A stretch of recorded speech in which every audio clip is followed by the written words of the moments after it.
তুই hopeless romantic, তুই hopeless প্রকৃতি প্রেমিক একজন মানুষ। ওই 4-5 বাচ্চাটাকে যখন নর্থ বেঙ্গল ছেড়ে খড়দার কেঠো ইন্ডাস্ট্রিয়াল এরিয়া আসতে হলো, সেই কোপ আপ মেকানিজমটা আমাকে বল। সুযোগ পেলেই একটু ঘোরাঘুরি করিস, তো ঘোরার একটা নেশা আছে। তবে নর্থ বেঙ্গলের মানুষের মতো মানুষ হয় না, সত্যি কথা। অনেকেই বলে যে আর ফিরে যেতে নেই, কারণ সেই মুহূর্তগুলো আর ফিরে না। কৃষি স্টুডিও তো আমার আর প্রিয়াঙ্কার নাম, এক ছবিতেই বিয়ে।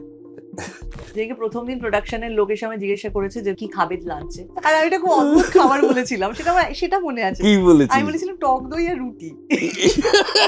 প্রেমের জন্য আমার পড়াশোনা অনেক নষ্ট হয়েছে, কিন্তু পরবর্তীকালে আমার প্রেমের জন্য কাজ কোনোদিন আমার নষ্ট হয়নি। শুটিং এ বিকিনি পড়তে হবে, তো আমি তো উপন্যাসটা পড়ে ফেলেছি, ওরকম তো কিছু নেই, আমি খুব রিজিড আর কি, উপন্যাসে নেই এরকম একটা গল্পে আমি কেন পড়বো। এটা হচ্ছে ওই ফেসটা যেখানে আমি ভাবি যে আয় অভিনয় তো এই তো করে ফেলবো, আমাকে দেখতে সুন্দর লাগবে, দারুণ দারুণ জামা পরবো। পার্নোর চরিত্রটা, গোলাপের চরিত্রটা আমার খুব পছন্দ হয়েছিল। তো আমি সৃজিতদাকে জিজ্ঞাসাও করেছিলাম যে কেন তুমি আমাকে ওটা দিলে না, ওই চরিত্রটা। এটা আমার খুব ভালো লাগছে যে তুই এখনো যে বলছিস তার মধ্যে কোনো আফসোস নেই। এরকম অপমানিত হয়েছিস যে মনে হচ্ছে আর কোনোদিন কাজই করবো না।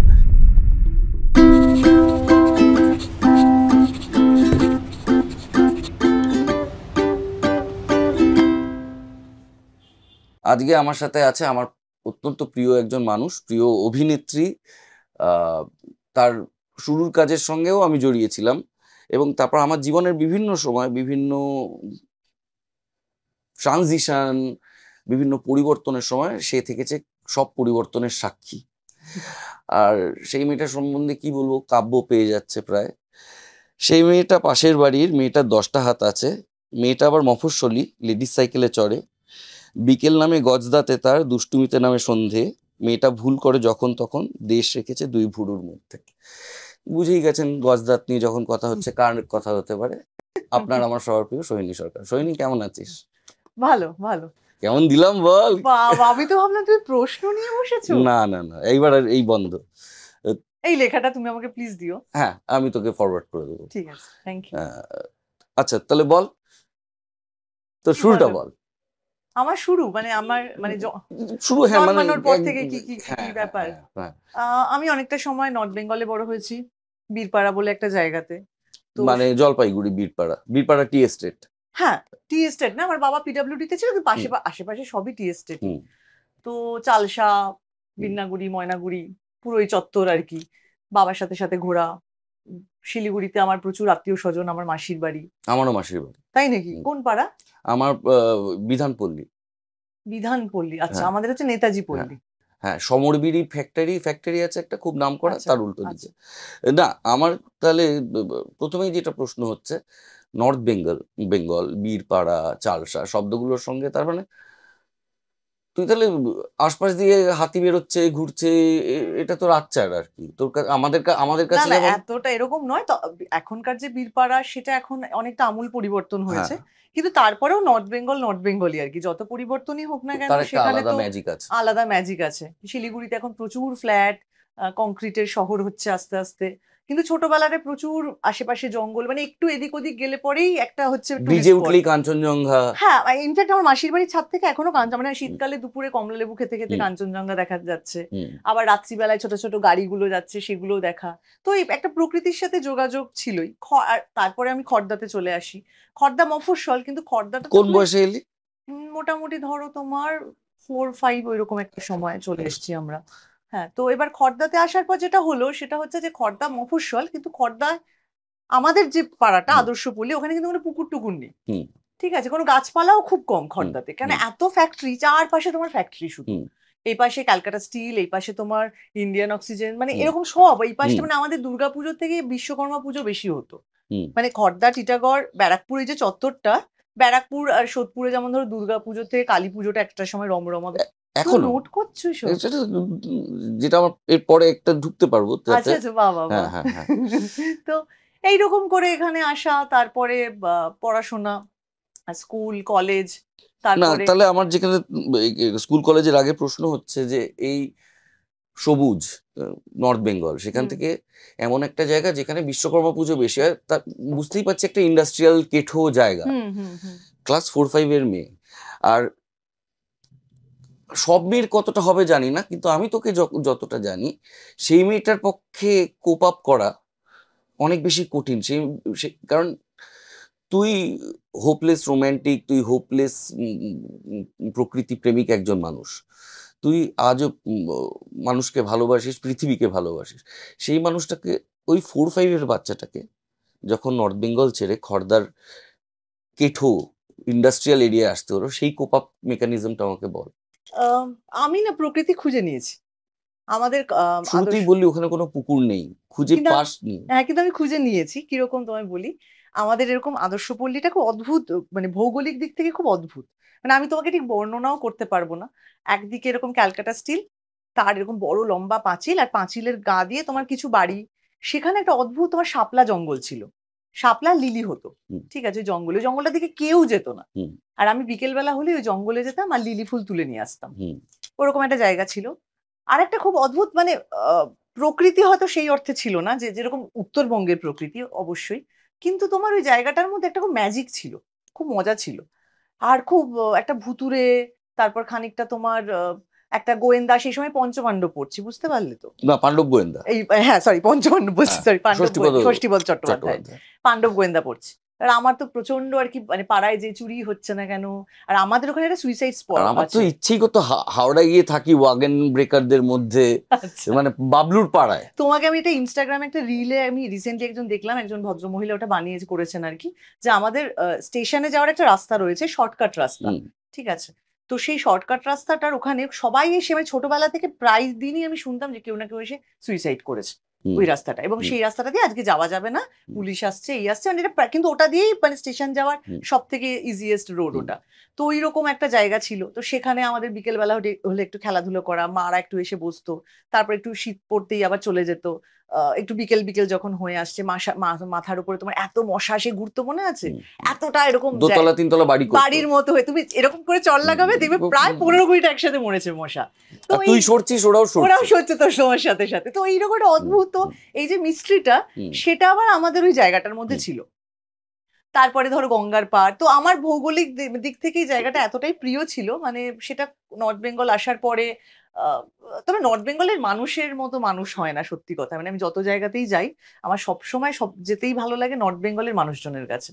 মানে পাহাড়ের মানুষজন কিংবা তোমার সমতলের মানুষজন, এত সোজা সরল, এত মানে মন খোলা, আহ, খুব ভালো লাগে। তো সেখানে আসার পরে কলকাতায় তোমার, মানে কলকাতা তখন খড়দা। নয়, খড়দা, এখন অবশ্য কলকাতা, এখন কি যেন 119 বা এরকম একটা কিছু হয়েছে, 119 বা 118। শীর্ষেন্দুর ঘুণ পোকায় একটা লোক ভয় করেছিল যে আমার কলকাতা কত বড় হয়ে যাচ্ছে না, আমার একসময় ভয় লাগে আমি যত দূরেই যাব কলকাতা থেকে আর বেরোতে পারবো না।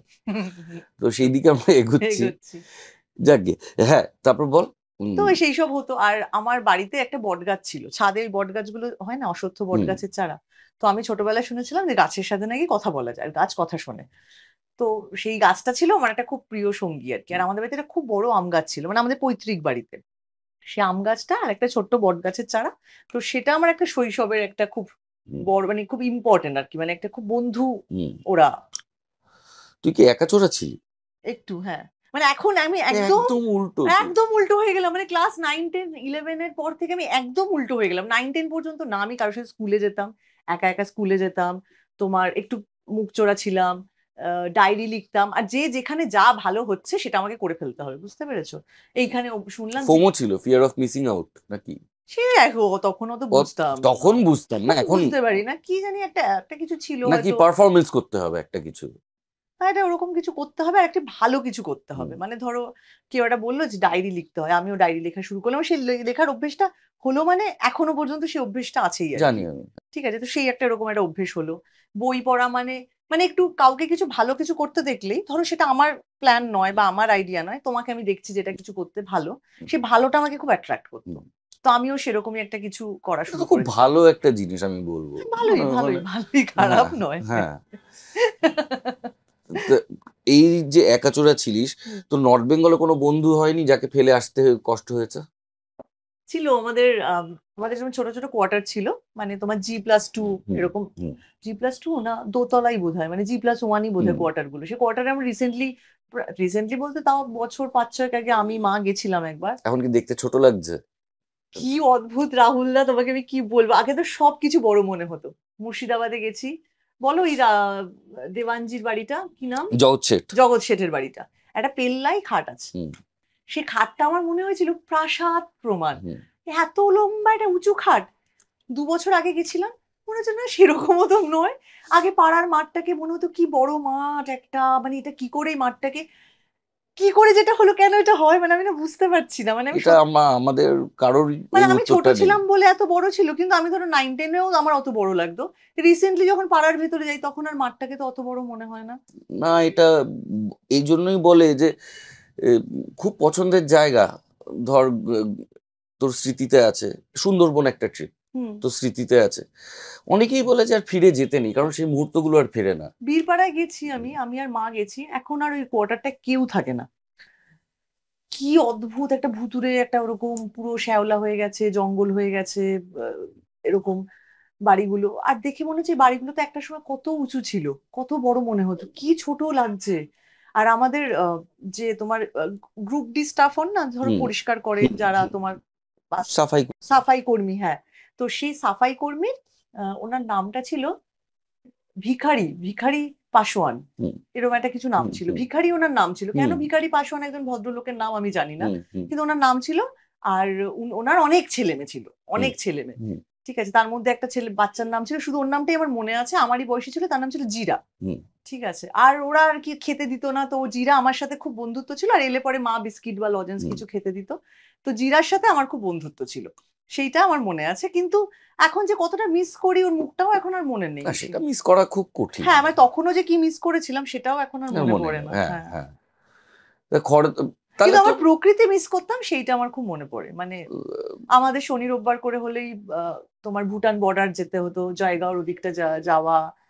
তখন অব্দি অ্যালাউ করতো হুম আর কি হুম ভুটানে মানে অনেক বছর অব্দি, এখন রিসেন্ট বোধহয় এখন আর হুম অ্যালাউ করে না হুম ভুটানে। হুম মানে একটু তুমি ভুটান ঘুরে ওদিকটা হুম হুম তুমি ঘুরে টুরে চলে আসতে পারো। তো এরকম আমাদের শনি রোববার হলেই সব বাবাদের অফিস স্টাফদের সব ছেলে মেয়েরা সব পিকনিক করা হতো, ক্রিকেট খেলা হতো, সেগুলো বেশ ভালো লাগতো। তা এখানে এসে সেইটা আর হতো না, মানে খড়দাতে এসে সেগুলো হতো না। তারপর এসে যেটা হতো 25শে বৈশাখ একটা শুরু মানে পাড়াতে হতো, সেইটা একটা একটু খানিকটা তোমার একটা মানে হয় না যে কালচারাল। দুধের স্বাদ ঘোলে মেটানো আর দুধের কি। সাথে। হ্যাঁ।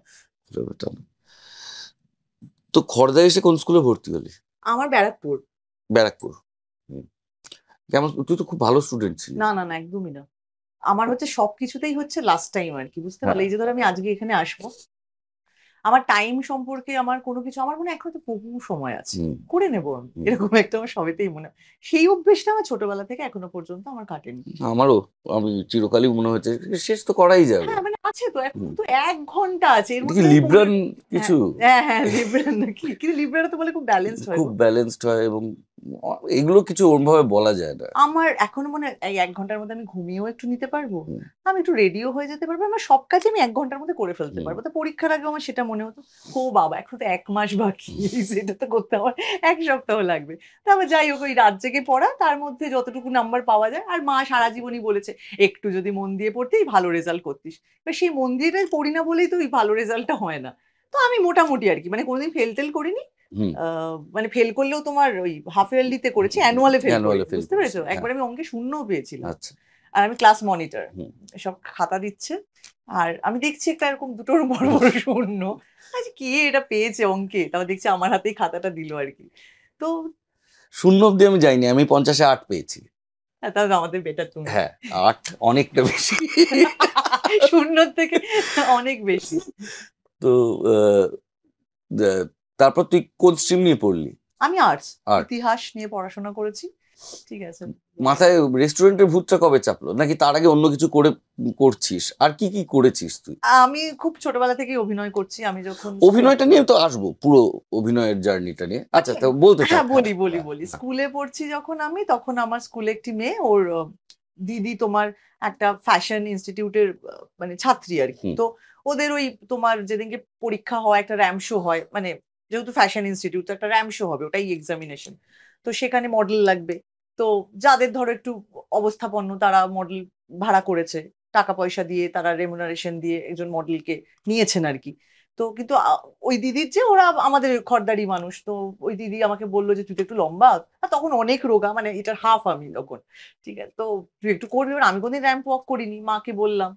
তো মা বললো যে আচ্ছা ঠিক আছে। আর মার সবেতেই মানে হুম মোটামুটি হ্যাঁ ছিল আর কি। মানে হুম পরে আমি মায়ের সাথে কথা বলে বুঝেছি যে মা আমি অভিনয় করি সেটা মা চাইতো আর কি, কারণ মা একটা সময় বোধহয় নিজে অভিনয় হুম করবে এরকম একটা ইচ্ছে পোষণ করেছিল, হুম। কিন্তু যা হয় সাধারণ নিম্ন মধ্যবিত্ত সেই বাড়ি, সময় হ্যাঁ, তো হুম। সেটা হয়ে ওঠেনি কখনো।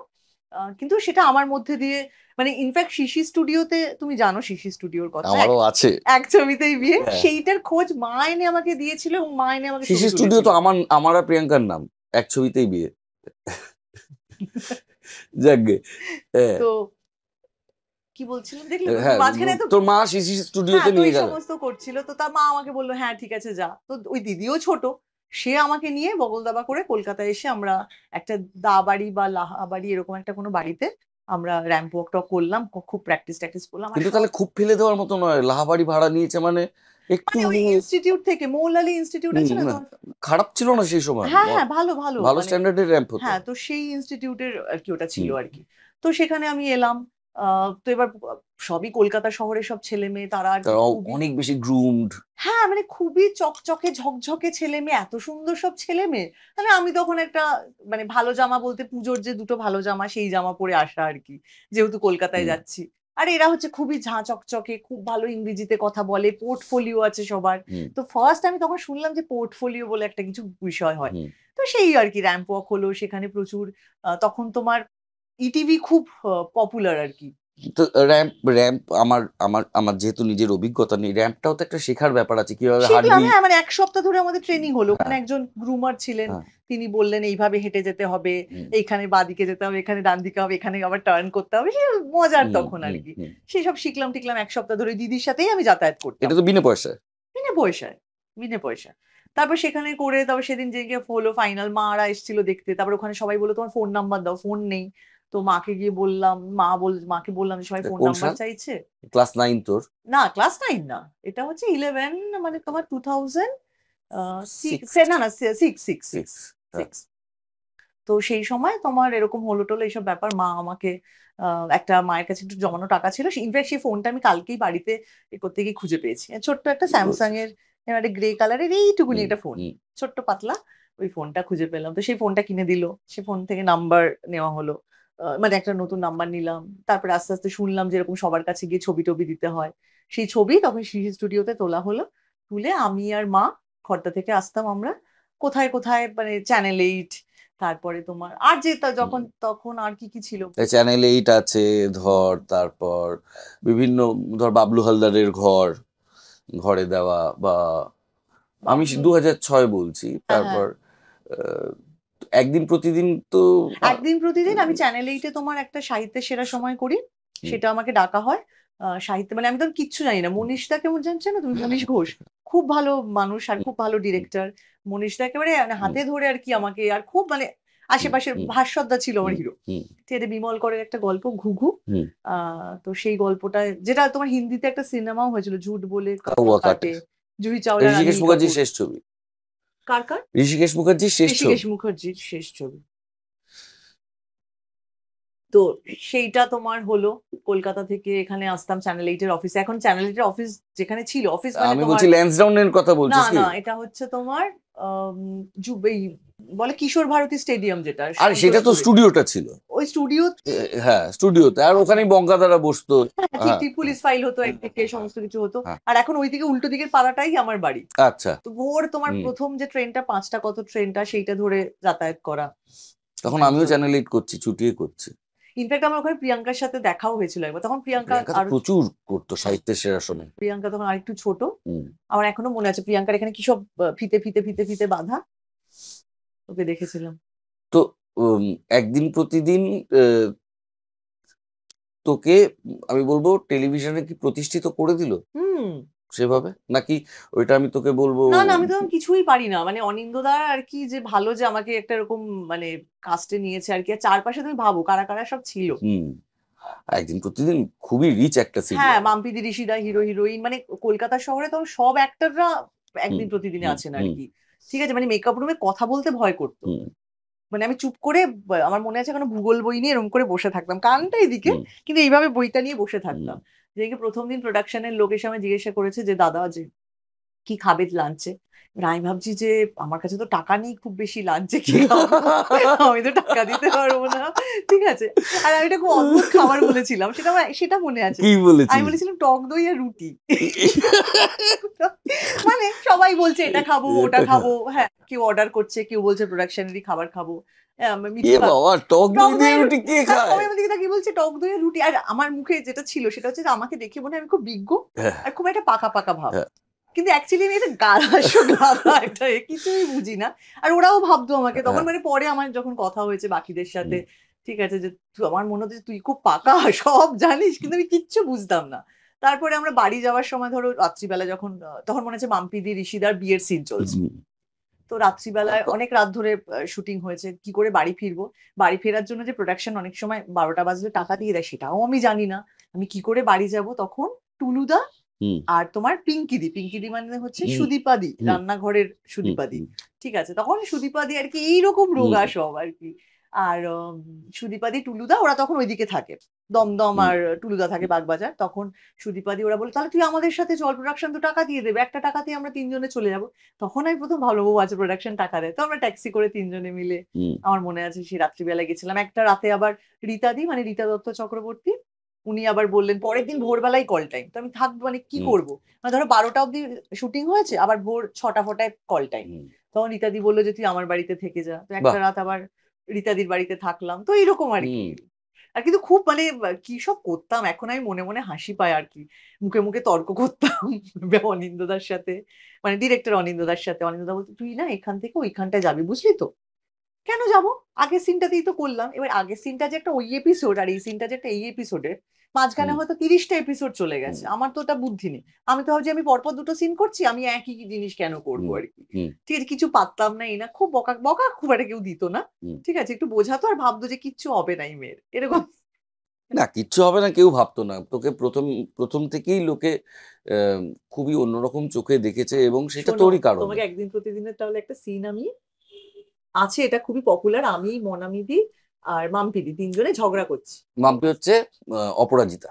হুম, হ্যাঁ, তো তিনজনে মিলে আমরা এরকম এখন আছে, আমি হুম, দেখেছি ফেসবুকে হুম। সেই সিনটা, তোমাকে আমি দেখাবো তাহলে তুমি বুঝতে পারবে বিষয়টা। আরে সেরকম আমারও যদি কিছু পুরনো সিন দেখানো হয়, আমি জানি না আমি কোথায় গিয়ে লুকোবো।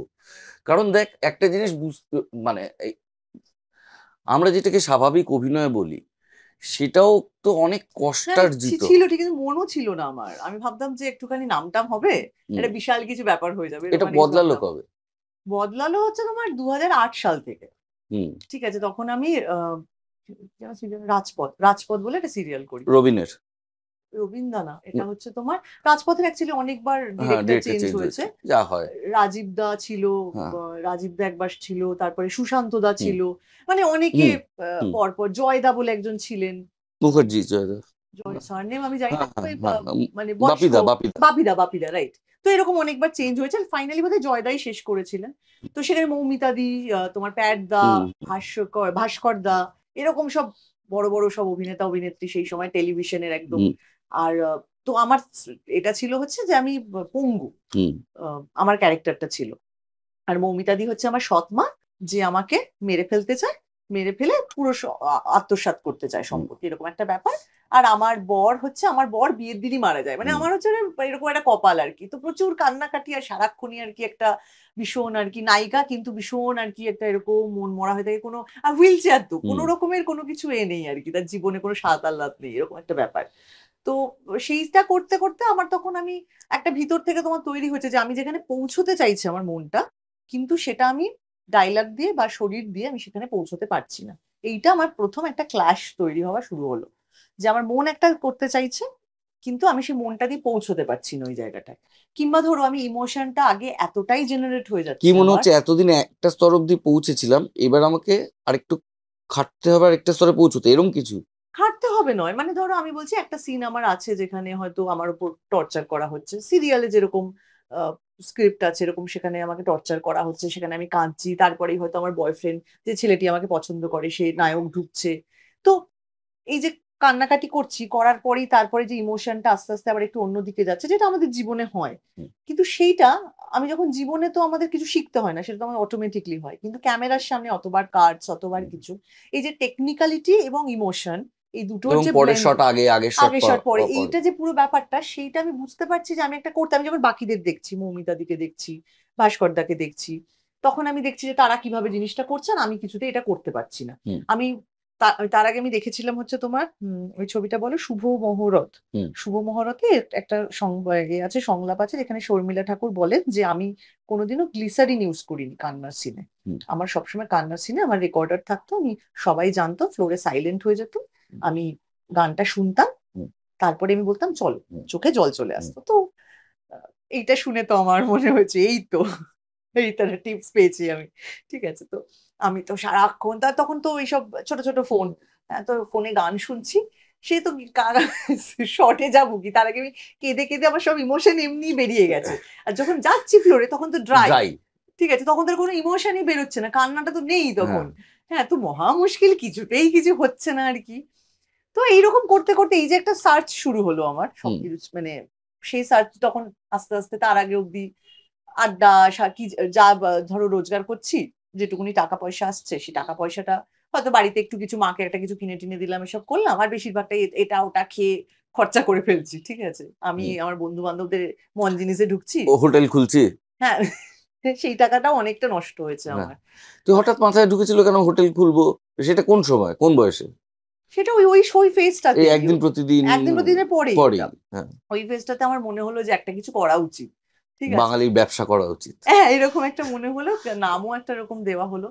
তো যাই হোক, সেই সব আর কি, ভালোই। কাঁসার থালা বাটি কিনলি? হ্যাঁ, কিন্তু এমন দাম রাখা হলো, সে দামটা আর কি আমাদের কিছুতেই পোষালো না আর কি। মানে হ্যাঁ, এমনও হয়েছে যে ধর একজন খদ্দের পরে আবার আমাদের সাথে খুব বন্ধুত্ব হয়ে গেছে, সে বলছে আমি তো প্রথম দিন এসে ভাবছি যে তুই এত কম টাকার, তোরা কেন, কিভাবে তোরা একটা পার্শে মাছের ঝোল দিয়ে ভাত দিয়ে দিতে পারছিস, এত কম টাকা রেখেছি আর কি। ওর ব্যবসায়িক বুদ্ধি নেই বুদ্ধি তো, নেই। এটা করতে হবে বলে তো আর কিছু করা যায় না, সবকিছুর পিছনে তার অনুশীলন লাগে। বাকি পার্টনারদের কি হয়েছে আমি জানি না, কিন্তু তোর একটা জিনিস বলতে পারি। সেদিন কে কে মেনন একটা ইন্টারভিউতে দারুণ কথা বলেছেন, যে স্যার অভিনেতার জীবনে ওয়েস্টেজ বলে কিছু নেই, সবটাই অভিজ্ঞতা। তো তোর হয়তো ওখানে টাকা লস হয়েছে, কিন্তু শুধু আমার মনে হয় একজন অভিনেতা নয়, মানে শিল্পী একজন মানুষেরও মানুষেরও সেটা, সবই, মানুষ, সবই লাইফের সবই তো, জীবনের কিছুই তো এক্সপিরিয়েন্স। ফেলা যায় না, কি ফেলা যায়। মানে নারকেল গাছের আমরা ছোটবেলায় রচনা পড়তাম না, যে সবই কাজে লাগে। কলা গাছ ছিল রে। আই নারকেল গাছেরও, নারকেল গাছের কি সব কি করে কাজে লাগে? নারকেল গাছের এই কলা গাছের থোড়, মোচা, কলা সব হয়। না না হয়, তুমি তুমি নারকেল আমাকে বলো মোচার খোলা দিয়ে কি হয়, মোচার খোলাটা দিয়ে কিচ্ছু হয় না। না তো তুমি বলো নারকেল গাছের নারকেলের মালাটা দিয়ে কত শিল্প হয়, গয়না হয়, তারপরে নারকেল গাছের ছোবড়া দিয়ে দুটো আমি হয়। জানি না নারকেল হবে না কলা হবে, এটা একটা, আমার আমার জানা ছিল কলা গাছ, ঠিক আমি আছে, জানি না। নারকেল গাছের ছাল দিয়ে তোমার জ্বালানি হয়, হ্যাঁ, অনেক কিছু হয়। ধূপ ধুনো দেওয়া যায়। না, ধূপধুনো তো ওটা নারকেলের সেটা থাকে। আলাদা জিনিস, হ্যাঁ হ্যাঁ। ঠিক আছে, তো তাই। আচ্ছা, এটা একটা কমেডি শো হয়ে যাবে না তো ফাইনালি? হোক না, তুই রূপকথা নয় অব্দি পৌঁছলি, সেটা আমার পরে আসছি, কারণ সেখান থেকে আমি তোকে চেনা শুরু করে দিয়েছি হুম। ব্যক্তিগত ভাবে, সেটা পরে আরো বেড়েছে। প্রেম, তুই তো পাকা, এবং কি প্রেমে পাকা, এবার না, কি কথা? প্রেমে পাকা না তুই, এমনি গেস্টকে নিয়ে এসে তুমি এরকম সব কথা বলছো? হুম, হুম, প্রেমে পাকা না তুই, এমনি পাকা হ্যাঁ। বলে যে সবার ধারণা ছিল যে এই মেয়েটা বিশ্ব পাকা বলে। তো প্রেমও তো নিশ্চয়ই খুব তাড়াতাড়ি কড়া ফড়া নেড়েছে। হ্যাঁ, সে সমস্ত তো আছেই আর কি। হুম। আহ, হয়েছে আর কি, মানে কি বলবো, আর এখন আর পুরোনো এতে ফিরে যেতে ইচ্ছে করে না, না না হলে মানে আমি কি কজন কিভাবে কতজন সেই সব সেই সব তো স্ট্যাটিস্টিক্স না, আমি বলছি হচ্ছে না। প্রেমের, প্রেমের যে এই যে হাওয়া হাওয়া দেয় যে দেখো, প্রথম প্রেম হচ্ছে সিনেমা দেখেই তো প্রেম। হুম মানে যখন টাইটানিক দেখলাম, হুম। মানে আমি তো দুদিন ঘুমোতে পারিনি যে এরকম কি করে হয়, মানে আমি কোথায় ওটাই যায়, জানতে চাইছি, কিন্তু আমি ওটাই জানতে চাইছি। কোথায় দেখছি হ্যাঁ, শাহরুখ খানের চোখ ছলছল করছে, সামনে আগুনের শিখা, ঠিক আছে, মানে মানে মানে আমি এখন দেখো আমার গায়ে হুম, কাটা দিচ্ছে আর কি। মানে যখন ওই যখন জ্যাক যখন মারা যায়, ওই একটা ভেলার মধ্যে, ওই একটা কাঠের তক্তাপোশের মধ্যে রোজ শুয়ে রয়েছে, আর হাত এরকম ধরে আছে, তারপরে যখন রোজকে জিজ্ঞাসা করে যে তোমার সারনেম কি, তখন বলে রোজ টরসন। Roast. ঠিক আছে, তো সেই সব দেখে হ্যাঁ মানে যার সাথেই প্রেম করছি তার সারনেম আমার হয়ে গেছে, বুঝতে পারলে তো? খাতায় লিখছি শহীদ ফ্লেমস চমুক। ফ্লেমস খেলছিস? হ্যাঁ ওরে বাবা, সেই সব লাভ মি নট সব সিনেমা দেখে, সব বলিউডের কেমন মাথাটা একদম খেয়ে আমাদের নিয়েছে আর সবার কি। খেয়ে নিয়েছিল। লাভ মি নট এইভাবে হ্যাঁ। হবে, মানে এইভাবে ফুলসজ্জা হবে, মানে হ্যাঁ। নাক টিপলে বলে না দুধ হ্যাঁ, বেরোয়, হ্যাঁ। কিন্তু ফুলসজ্জার স্বপ্ন দেখছি হ্যাঁ। সব, মানে পাকামো, কিন্তু জানি না, কিন্তু অনেক কিছু, হুম। অনেক কিছুই জানি না, বাদ বাকি অনেক, না না আমিও জানি না, বুঝতে পারছি না, কিন্তু কিন্তু প্রেম ব্যাপারটা এই দারুণ, ব্যাপারটা দারুণ লাগছে আর কি। স্পেশালি শাহরুখ বলেছে। হ্যাঁ, যাকে তাকে ভালো লাগছে, যখন তখন ভালো লাগছে। কিন্তু আমার বড় হওয়ার পর যেটা হয়েছে, প্রেমের জন্য আমার হ্যাঁ পড়াশোনা অনেক নষ্ট হয়েছে, কিন্তু পরবর্তীকালে আমার প্রেমের জন্য কাজ কোনোদিন আমার নষ্ট হয়নি, পড়াশোনা নষ্ট হয়েছে কিন্তু। এটা একটা প্রচন্ড বড় গুণ একজন পারফর্মারের। আমার মনে হয় যে দিনের শেষে একজন পারফর্মারের একজন আর্মি পার্সোনালের মতন হওয়া উচিত, যে যাই হয়ে যাক আমাকে আমার কাজের মানে ডিসিপ্লিনটাকে। আমার কোনোদিন সেটার জন্য কল টাইমে পৌঁছতে দেরি হয়নি, সেটার জন্য আমি কোনোদিনও প্রোডাকশনকে বলিনি যে, মানে কোনো কিছুর জন্যই বলিনি যে আমার শুটিং ক্যান্সেল করো, আজকে হবে না, মানে এইটার জন্য, মানে আমার মানে দেখো প্রেমের যেমন অনেক ভালো দিক আছে, খারাপ দিকও তো আছে, সবারই আছে, সবার জীবনে, এমন নয় যে আমার একার জীবনেই এটা ঘটেছে, সবার জীবনেই হয়। তো ফলে হয়তো সারা রাত জেগে ঝগড়া হয়েছে, নিশ্চয়ই হয়েছে, ঠিক আছে? কিন্তু ভোরবেলা সবারই আমার হয়েছে। উঠে মানে কল টাইমে যেতে, আমার শুটিং এ যেতে কখনো হয়নি। হুম, হ্যাঁ, এবার তার জন্য কি শরীর খারাপ হয়নি হুম। বা মন খারাপ সেটা হয়নি, ব্যক্তিগত, সেটা কিন্তু কাজের সেটা জায়গাকে। সেটা যখন আমার শুটিং এ আমি গেছি, তখন এটা আমি যখন সিরিয়াল করতাম, মানে অনেকেই তো বলে সিরিয়াল একটা ফ্যাক্টরির মতো, হুম।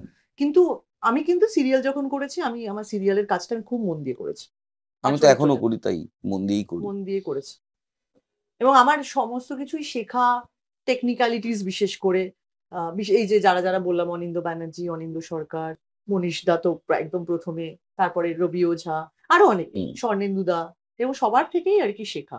আরো অনেকের নাম হয়তো আমার এক্ষুনি না না মিসও ওরম করে ভাবে যাচ্ছি আমি। আহ, অতনুদার মতন একজন এত গুণী ডিরেক্টর, সে তোর হদিশ পেলো কি করে? তো মেগা সিরিয়াল দেখে, হ্যাঁ, আমাকে আর গৌরবকে বোধহয় অদ্বিতীয়া দেখে। অদ্বিতীয়া দেখে, হ্যাঁ, হ্যাঁ। অদ্বিতীয়া দেখে, অদ্বিতীয়ার ফেসটাই ঢুকি। অদ্বিতীয়াটা একটা কিন্তু অত্যাশ্চর্য সিরিয়াল, হয়তো সেভাবে দেখতে গেলে টিআরপি নেই, হ্যাঁ। টিআরপি নেই, 2 বছর টানা চলেছে এমনও নয়, কিন্তু 2-3 জন খুব স্ট্রং ভবিষ্যতের কন্টেন্ডারকে আমাদের হাতে পাঠিয়েছিল। মানে তারা গানের ওপারে করেছে, তুইও অন্য কাজ করেছিস, কিন্তু তাদেরকে এক তো গৌরবকে ওভাবে নেগেটিভ ক্যারেক্টারে হুম, দেখা, হুম। ইন্দ্রাশিসকে একটা লিডে দেখা, এবং তোর চরিত্রটা বুম্বাদা জয়দীপ দা, হুম। এই দুজনের একটা বিশাল কৃতিত্ব ছিল। অদ্বিতীয় একটু বল। অদ্বিতীয়া হচ্ছে যে, আমি যখন অগবধূ সুন্দরী করি, হুম, অগবধূ সুন্দরী হচ্ছে আমার স্টার জলসার প্রথম হুম, সিরিয়াল হুম। আর কি। রবিদাস। হ্যাঁ, তো তার আগে আমি করেছি হচ্ছে ওই রাজপথ বলে যে হুম, সিরিয়ালটার হুম, কথা বললাম সেইটা, তারপরে হচ্ছে সেখান থেকে আমাকে রবি স্যারের ঘরে ডাকেন। তো আমি ভেবেছিলাম যে একটা লিড করব, তো অগবধূ সুন্দরীতে তখন আমার না না, লিড ক্যারেক্টার নয়, হুম, রীতা ভরি আর রাজদীপ লিড। ও, তো সেটা আমি তখন রবি স্যারকে বলি যে স্যার হুম, মুঝে नहीं करना है হুম, ये। তখন বলে যে তখন আমার মাথার মধ্যে অ্যাসিস্ট্যান্ট ডিরেক্টর হওয়ার ভূত হুম, চেপেছে, যে তখন রাজপথ একটু হুম, করেছি, এবং তখন আমি নাটকেও হুম, ঢুকেছি, থিয়েটারও করতেও, চেতনাতে হুম, ঢুকেছি কাজ করতে। হুম, তো সেখান থেকে আমার মনে হয়েছে যে আমার আরো অনেক কিছু জানা দরকার, অ্যাসিস্ট করবো এরকম। তো রবি স্যারকে বললাম, তো রবি স্যার যেন মজা, তুমি তো জানো আর কি, হুম, রবি যেমন মজা করে বলে যে ঠিক আছে পরেরটাতে তুই অ্যাসিস্ট করে নিস, এইটাতে তুই এই চরিত্রটা করে নে, হুম, মেজো বউয়ের চরিত্র, হুম, এটাতে তুই কর এটা। আচ্ছা ঠিক আছে, মানে খুব একটা ভালো লাগেনি, লিড দেয়নি, হুম, লিড অন্য একটা মেয়ে করছে, ঠিক আছে, একটু মন মন খারাপই হয়েছে আর হুম, কি, না, ঠিক আছে করবো। আহ, আমাকে বললো ক্যারেক্টারটা এরকম এরকম, বাকিরা সবাই হাউস হয় কিন্তু তোর চরিত্রটা চাকরি করে। হুম, তারপরে তো ওটা খুবই পপুলার হয়েছিল, আমার হুম, এবং গুগলের চরিত্রটা। আর ওখানে মানে ওই চরিত্রটা পপুলার হয়েছিল অবশ্যই স্ক্রিপ্ট, এবং সেটার অনেকটা কৃতিত্ব ছিল গুগলেরও। হুম, গুগল খুব সুন্দর চরিত্রগুলোর মধ্যে অনেক কিছু ইনকর্পোরেট করতো, তখন আমি সেটা শিখিনি। হুম, আমি জানতাম স্ক্রিপ্টে যেটা আছে, হুম। মানে হয় না কিছু কিছু সেটাকে মানুষ, বেস্ট পসিবল ওয়েতে কিছু ডেলিভার কিছু করা। মানুষের থেকে তুমি অদ্ভুত, গুগলের সাথে আমার এখন আর বহু বছর দেখা হয় না, বহু বহু কম দেখাই হয় না, কিন্তু ওর ওর থেকে আমি প্রথম শিখেছিলাম যে সিনের মধ্যে নিজস্ব কিছু যদি ভাবনা থাকে, নিজস্ব যদি কিছু থাকে, সেটা কিভাবে ইনকর্পোরেট করতে হয়, অবভিয়াসলি ডিরেক্টরের সাথে কথা বলে। তো ওখানে যেমন পুচু বলে যে হুম, ডাকাটা, ওটা কিন্তু স্ক্রিপ্টে ছিল না, হুম, ওটা কিন্তু ওর বলা যে পুচু এরকম একটা করবে, হুম, তো সেটা খুব তখন হিট হয়েছিল হুম। আর কি। তো এই আর কি, মানে কি কত মানুষের থেকে তুমি কত কিছু, মানে ছোট ছোট জিনিস তোমার গুগল অত্যন্ত ইন্টারেস্টিং একটা মানুষ, মানে বহু বছর দেখা হয় না, বহু বছর দেখা হয় না। সাংঘাতিক। ও এখন একটা নিজস্ব চ্যানেল খুলেছে, হ্যাঁ হ্যাঁ, ঘোরাঘুরি সংক্রান্ত। খুব ভালো ছিল, হ্যাঁ। ভালো পড়াশোনায় ছিল, খুব কম কথা বলতো, অল্প কথা বলতো বেশি। হুম। মানে একটা হয় না যে শুটিং এর মধ্যে তোমার খুব অল্প দিনের মধ্যেই একটা খুব সবার মধ্যে একটা হুম। খুব ভালোবাসা তৈরি হয়, যেটা খুব তাড়াতাড়ি ভেঙে যায়। হুম। ভালোবাসা তোমার সবকিছু একটু আস্তে আস্তে আস্তে আস্তে তৈরি হলে সেটা স্থায়িত্বটা একটু হুম। বেশি থাকে। তো শুটিং এ আমি দেখেছি, আমারও হয়েছে তাই, হুম। মানে এই যাচ্ছি খাচ্ছি রেস্টুরেন্টে যাচ্ছি, একটা যেন কত ছোটবেলা থেকে একসাথে বড় হয়েছি, যে এই শুটিংটা শেষ হলে ভেঙে গেল। কিন্তু গুগল আমি দেখেছি ও খুব সর্টেড। সর্টেড, ও জানে ওকে কি করতে হবে, খুব বেশি মাখামাখি নয়, অথচ ও তোমার পাশে আছে, হুম। তোমার জন্মদিনে উইশ করাতে আছে। হুম। তো আমার খুব ভালো লাগতো ওকে। না, এবার কি যেন বলছি, তারপর তুই অঙ্গবধূ সুন্দরীতে আটকে গেলি। চলে গেল। হ্যাঁ, অগবধূ সুন্দরী তোমার শেষ হলো। হুম। তো অগবধূ সুন্দরী শেষ হওয়ার পর আমি একদম ডিটারমাইন ছিলাম যে এবার আমাকে ছবি করতে হবে। হুম। আমি আর কোনো টেলিভিশনের কাজ করব না। কারণ অগবধূ সুন্দরী চলাকালীনই তোমার অনেক প্রোডাকশন থেকে, যেহেতু চরিত্রটা খুব পপুলার ছিল, হুম। আর তখন ওরকম ছিল না যে এই সিরিয়ালটা করছো মানে এটাই করতে হবে, এই প্রোডাকশনের আন্ডারেই করতে হুম। হবে, হুম। এই চ্যানেলের আন্ডারেই করতে হবে। তুমি অন্যান্য কাজও করতে পারো যদি Free to time do, manage হ্যাঁ। করতে পারো। এবং একসাথে বহু অভিনেতা অভিনেত্রী বহু হুম। সিরিয়ালই করতেন আর আমি কি। যখন চিরদিনের সময় মেগা ছাড়ি একসঙ্গে 7টা ছেড়েছিলাম, মানে আমি একসঙ্গে অ্যাট এ টাইম 7টা করতাম।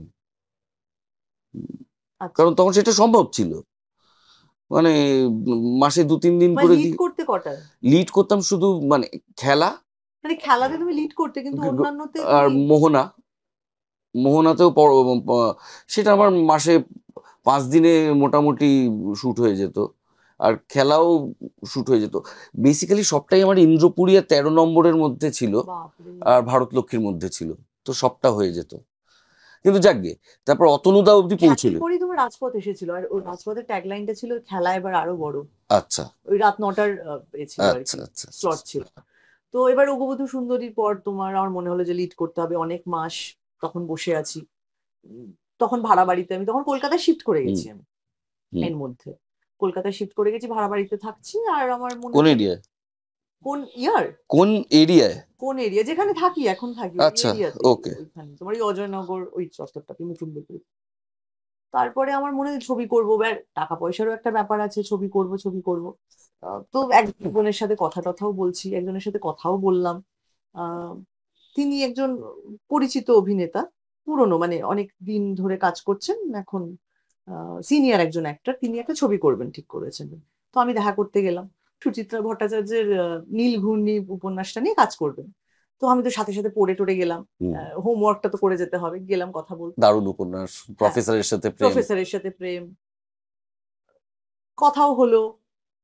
তারপরে উনি একদিন সেকেন্ড দিন আবার আমাকে, তখন আমি ঠিকই ধরেই নিয়েছি যে আমিই করছি কাজটা, প্রফেসরের চরিত্রটা উনি নিজেই করছেন।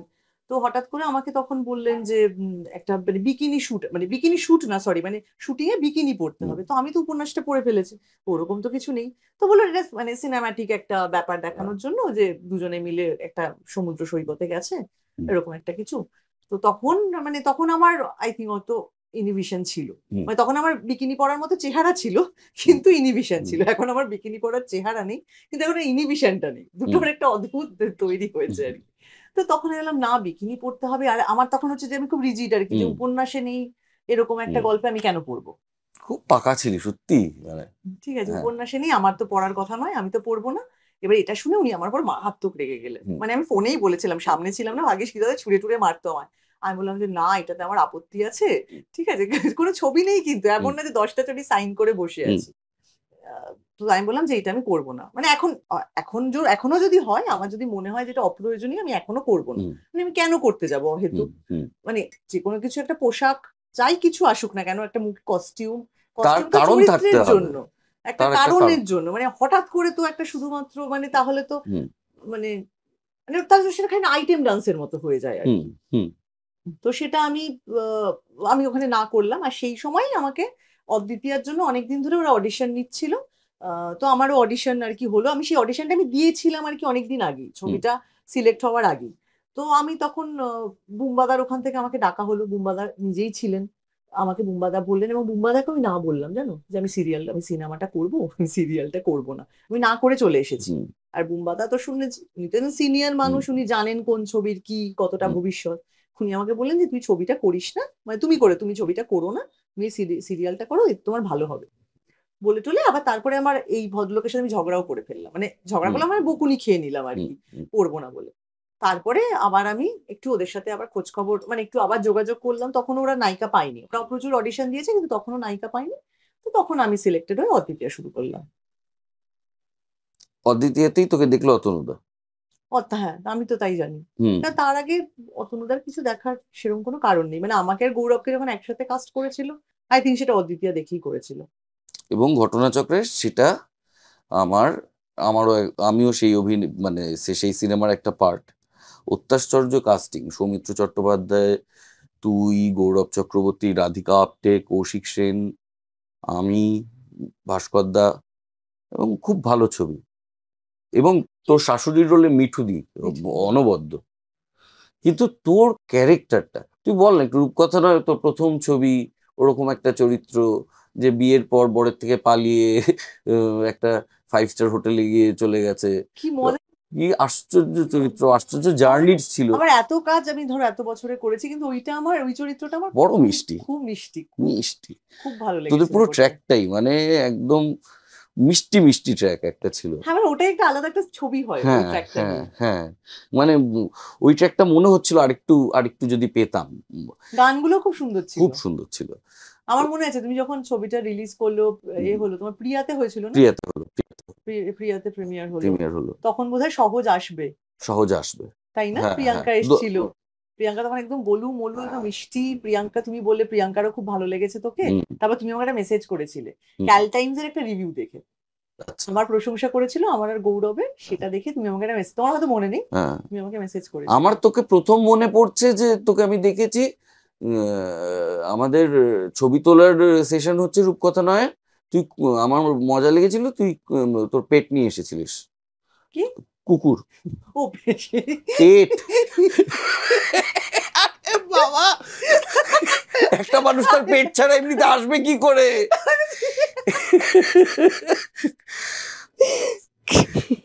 তোর একটা খুব আদরের, তোর একটা খুব আদরের কুকুর ছিল ঝিঙ্কাই।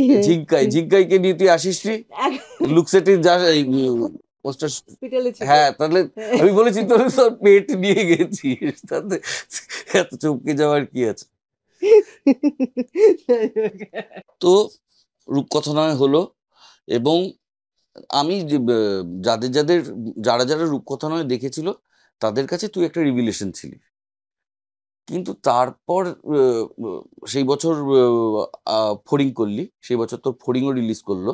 এক সপ্তাহের গ্যাপে আর কি ফড়িং রিলিজ রিলিজ হয়েছিল, করলো সেপ্টেম্বরে ছিল হচ্ছে তোমার রিলিজ করেছিল রূপকথা নয়, আর 2 অক্টোবর যদি আমি খুব ভুল না হই তাহলে রিলিজ করেছিল পরি। 2 অক্টোবরই রিলিজ করেছিল ফড়িং। দুটো দুটোই ক্রিটিক্যালি অ্যাক্লেমড, এবং আহ, দুটোই এত নামকরা সিনেমা, এবং দুটোতেই তুই প্রশংসিত হলি।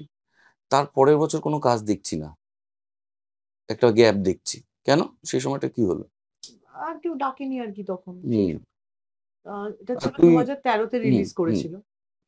তার মধ্যে আমি একটা ছবি করেছিলাম, সেই ছবিটা হচ্ছে তোমার থ্রি পেনি অপেরা হুম।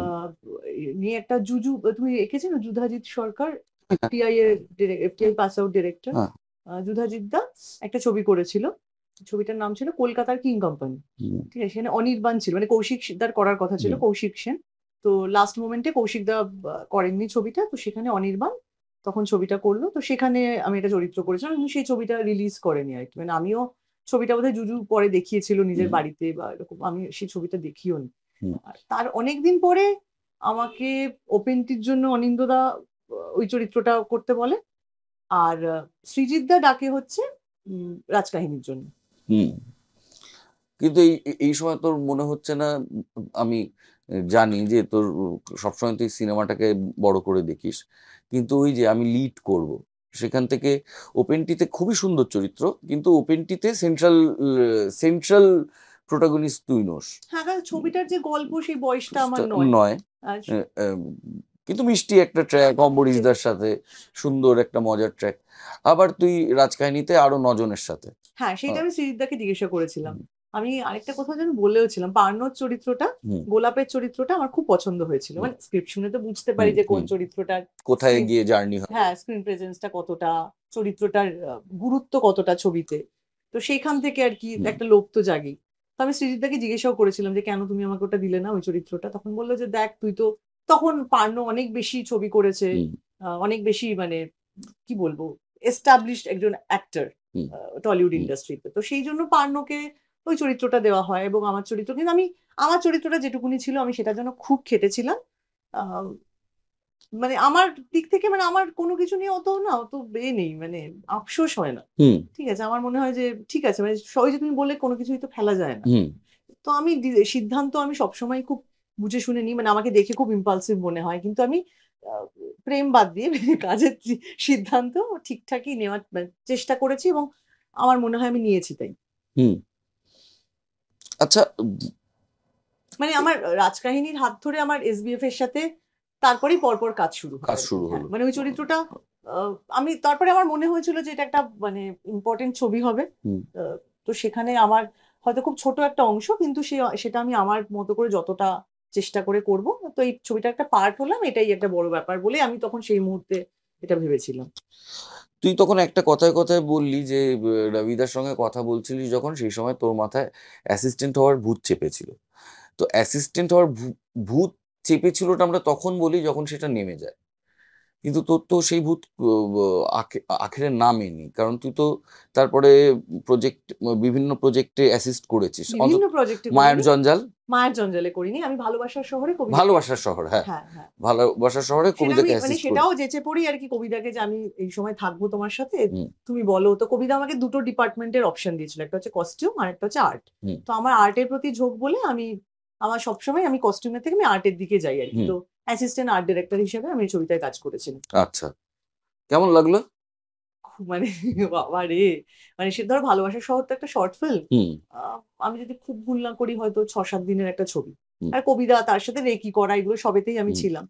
তো খুব আর কি মানে তোমার মানে একটা তো হচ্ছে যে আমার উপরে যে ডিরেক্টর আছে যে চিফ, সে হুম সারাক্ষণ আর কি।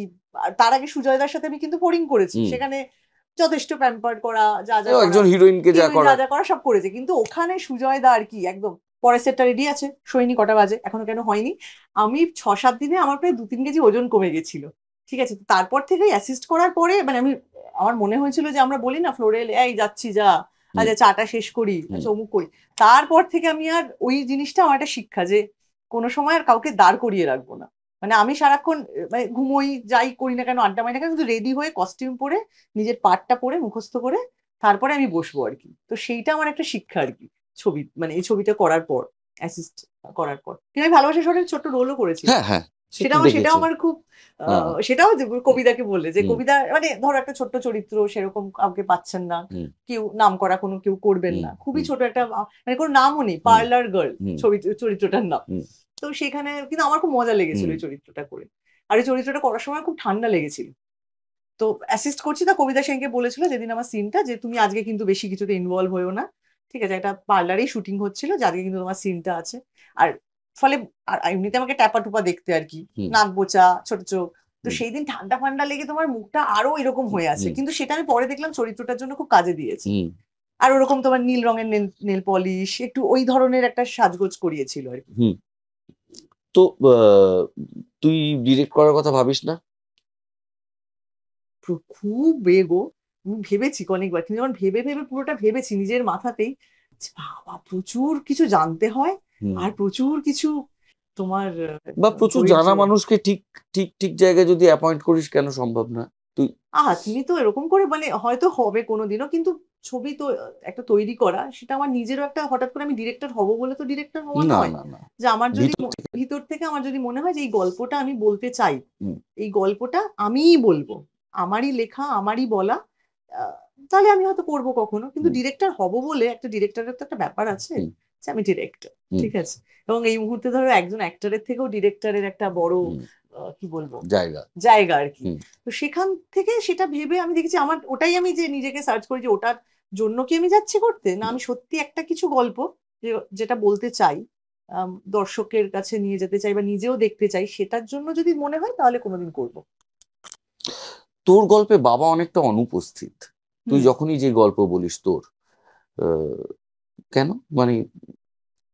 সেটা হচ্ছে অনুপস্থিত, দেখ এখন বলি, এখন আমার বাবা মারা গেছেন 2019 সালে, এই সরি 20 মারা গেছেন জানুয়ারি মাসে। তো তারপর থেকে আমার বাবার কথা একটু বেশি আসে আর কি। হুম, আগে আমি বাবার কথা হয়তো বলতাম না, কিন্তু এখন ধরো, এখন স্মৃতিগুলো বারবার চলে যাওয়ার পর থেকে ফিরে ফিরে আসে। কারণ আমার বাবার সাথে আমার মায়ের সম্পর্ক ভালো ছিল না। ভালো ছিল না বলতে আবার পুরোপুরি যে ভালো ছিল না এমনটা নয়। কিছু সময় ভালো ছিল, বেশিরভাগ সময়টাই খারাপ ছিল। এবং তার জন্য একটা সম্পর্ক স্বামী স্ত্রীর মধ্যে খারাপ হলে যা যা তার কি বলবো চাপ সন্তানের উপর এসে পড়ে বা একটা পরিবারের উপর এসে পড়ে, তাই হয় আর কি। তো সেটা আর কি আমার শৈশব, আমার কৈশোর যতটা আহ, সহজ হওয়ার কথা ছিল অতটা সহজ হয়নি। হুম, তো সেটার একটা দুঃখ খানিকটা ছিল। আমার মা খুশি ছিল না, মাকে আমি হুম, অনেক সময় খুবই খারাপ দেখেছি, হুম, আহ, অসম্মানিত হতে দেখেছি, হুম, সোসাইটির কাছে অসম্মানিত হতে হুম, দেখেছি। তো সেইটা আমার সবসময়, আমার তার থেকেই আমার মনে হয়েছে যে আমি নিজের পায়ে দাঁড়াবো। যে কোনো মানুষের পায়ের তলার মাটি যদি শক্ত না থাকে তাহলে বোধহয় যে কোনো মানুষ এসে অসম্মান করে দিয়ে চলে যেতে পারে। আহ, আমার ফিনান্সিয়াল এটা আমাকে আগে ঠিক তৈরি করতে হবে, এই একটা সারাক্ষণ ছোটবেলা থেকে আমার তৈরি হয়েছিল। আর বাবার সাথে যে আমি ভালো সময় কাটাইনি এমনটা নয়। বাবা গান শুনতেন, আহ শ্যামল মিত্র, মানবেন্দ্র, হেমন্ত। অফিস থেকে এসেই একটা সন্তোষের একটা টেপ হুম, কেনা হয়েছিল, তো সেটাতে ক্যাসেটে আমরা গান শুনতাম। তার পরবর্তীকালে সুমন, পরবর্তীকালে নচিকেতা, এসব তো এসছে, কিন্তু মূলত পুরোনো গানই হুম, শোনা হতো। সেই গান আমি তখন, বাবা কি জ্ঞান জ্ঞানে, কি প্যান প্যানে গান, ভাল লাগছে না, ছোটবেলায় এরকম মনে হুম, হতো।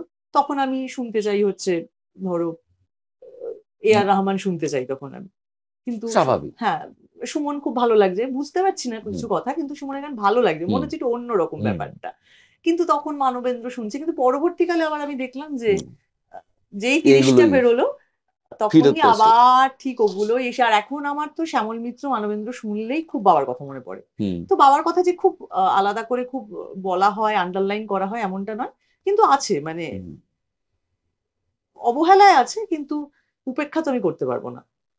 বুঝলাম। এই বাবা না থাকা বা বাবার প্রায় অনুপস্থিত একটা ফেজ, এবং সেই সময় একটা বাচ্চা মেয়ের অ্যাডজাস্ট করা, সেটা তোর পার্সোনালিটিতে কি কিভাবে এফেক্ট করেছে অ্যাপার্ট ফ্রম এই ফ্যাক্ট যে আমাকে নিজের পায়ে দাঁড়াতে হবে? কোনো নেগেটিভ এফেক্ট? একটা তো বিশ্বাসের একটা প্রশ্ন এসছে আমার কাছে, মানে আমি যখন বড় হয়েছি, সম্পর্কে যখন গেছি, তখন আমার মনে হয়েছে যে আমি বিশ্বাস করতে পারছি না। মানে প্রথম একটা হানিমুন পিরিয়ড চলে তো সব সম্পর্কেই, সেটা কারোর ক্ষেত্রে হয়তো 1 বছর 2 বছর, কারোর ক্ষেত্রে 6 মাস। তো সেইটা যখন কেটেছে তখন আমার কাছে একটা বারবার বিশ্বাসের আমি একটা প্রশ্ন এসছে যে আমি বোধহয় ঠিক বিশ্বাস করে উঠতে হুম, পারছি না। হুম, তো কিন্তু সেটা আমি আস্তে আস্তে আস্তে আস্তে নিজেকেই নিজে প্রশ্ন করে, কখনো সেটা কোনো ডাক্তারের সাহায্য নিয়ে আমি সেটা নিজেকে কাটানোর চেষ্টা করেছি। তো আমার, কিন্তু আমি কিন্তু পুরুষ মানুষ বিদ্বেষী নই। না, না, আমি মানে আমার মানে বাবার তরফ থেকে এরকম একটা ঘটনা হওয়ার পরেও কিন্তু আমার সেই বিদ্বেষটা পুরুষ মানুষের প্রতি আসেনি। হুম, সেটা নিয়েও আমি ডাক্তারের সাথে কথা বলেছি। আমার যখন যখন যা যা মনে প্রশ্ন এসছে, আমি সব উত্তর তো বন্ধু বান্ধবের থেকে পাওয়া যায় না। তারা তো আমারই বয়সী, আমার থেকেও হয়তো তাদের কম অভিজ্ঞতা। বা অভিজ্ঞতা দিলেই যে তুমি সবটা, অভিজ্ঞতা তোমার প্রচুর থাকতে পারে, কিন্তু তুমি যে সব কথা খুব সুন্দর করে শব্দ দিয়ে আর্টিকুলেট করবে। বোঝানোর মতো করে বোঝাতে পারো যেটা তোমার কানে ঢুকে মাথা অব্দি যাবে আর কি, সেটা তো হয় না। সেটা একজন, আমার মনে হয় একজন যারা এটা নিয়ে নিউট্রাল পার্সপেক্টিভ থেকে দেখবে। দেখেন বা যার এটা চর্চা আছে চর্চা। কথা বলার মতো, সেইটা মানুষের কাছেই যাওয়া ভালো। তো আমি যখনই এরকম হয় তো আমি তখনই তখনই ছুটে গেছি। এইটা নিয়ে আমার মনে হয় একটু আরেকটু আমাদের বেশি কথা বলা দরকার, কারণ এটা বলো। এটা খুব ইম্পর্টেন্ট একটা জায়গা আজকে। আহ, যখন সোহিনী সরকার বলবে ক্যামেরার সামনে এই কথাটা, হয়তো তার প্রাসঙ্গিকতা আহ, আমাদের আমাদের সবার কাছে আরো বেশি করে পৌঁছবে। যে আমি তো সব সময় সব ইন্টারভিউতে বলেছি আমার কাউন্সিলিং লাগে, এবং আমি বিভিন্ন সময় সাইকিয়াট্রিস্টের কাছে, মনোবিদের কাছে গেছি। কিন্তু এইটা প্রয়োজনীয়তাটা আজকের যুগে, আজকে স্পেশালি আমরা যে ধরনের কম্পিটিশনের মধ্যে রয়েছি, তুই একটু বল না তোর লাইফে কিভাবে হেল্প হয়েছে ডাক্তারের। দেখো, ডাক্তারের হেল্প করার আগেও তোমার নিজেকে আগে নিজেকে হেল্প করতে হবে, তবে ডাক্তার একজন হেল্প করতে পারেন। তিনিও তো একজন মানুষ, তিনি তো আর ঈশ্বর নন যে তোমার মাথায় একটা এরকম ভাবে বর দিয়ে দিল আর তুমি সবটাই, তোমার সব ভালো লাগছে। হুম, আবার জীবনে সব ভালো হবে এমনটাও তো নয়। হুম, মানে তুমি খারাপের মধ্যে না গেলে, আমরা জানি হুম, সেগুলো, হুম, খারাপের মধ্যে না গেলে তুমি ভালোটা কি করে বুঝবে। খারাপটা হওয়াটাও ইকুয়ালি ইম্পর্টেন্ট তোমার জীবনে। হুম, খারাপ মানে খারাপ হতেই হবে এমনটা নয়। তোমার রকস্টারই তো এই ছবিটা রণবীর কাপুরের, হুম। যেখানে আর্টিস্ট হতে হলে দুঃখ পেতে হবে। দুঃখ পেতে হবে এরকম একটা কথা বলে। তো আর্টিস্টের আমার ওই যে বললাম কে কে মেননের কথাটা তুমি যখন বললে তখন আমি বললাম না যে আমার মনে হয় সব মানুষের, তুমি যাই কাজ করো না কেন হুম, তোমার জীবনে প্রচুর কিছু হবে, হুম, অনেক রকম হবে।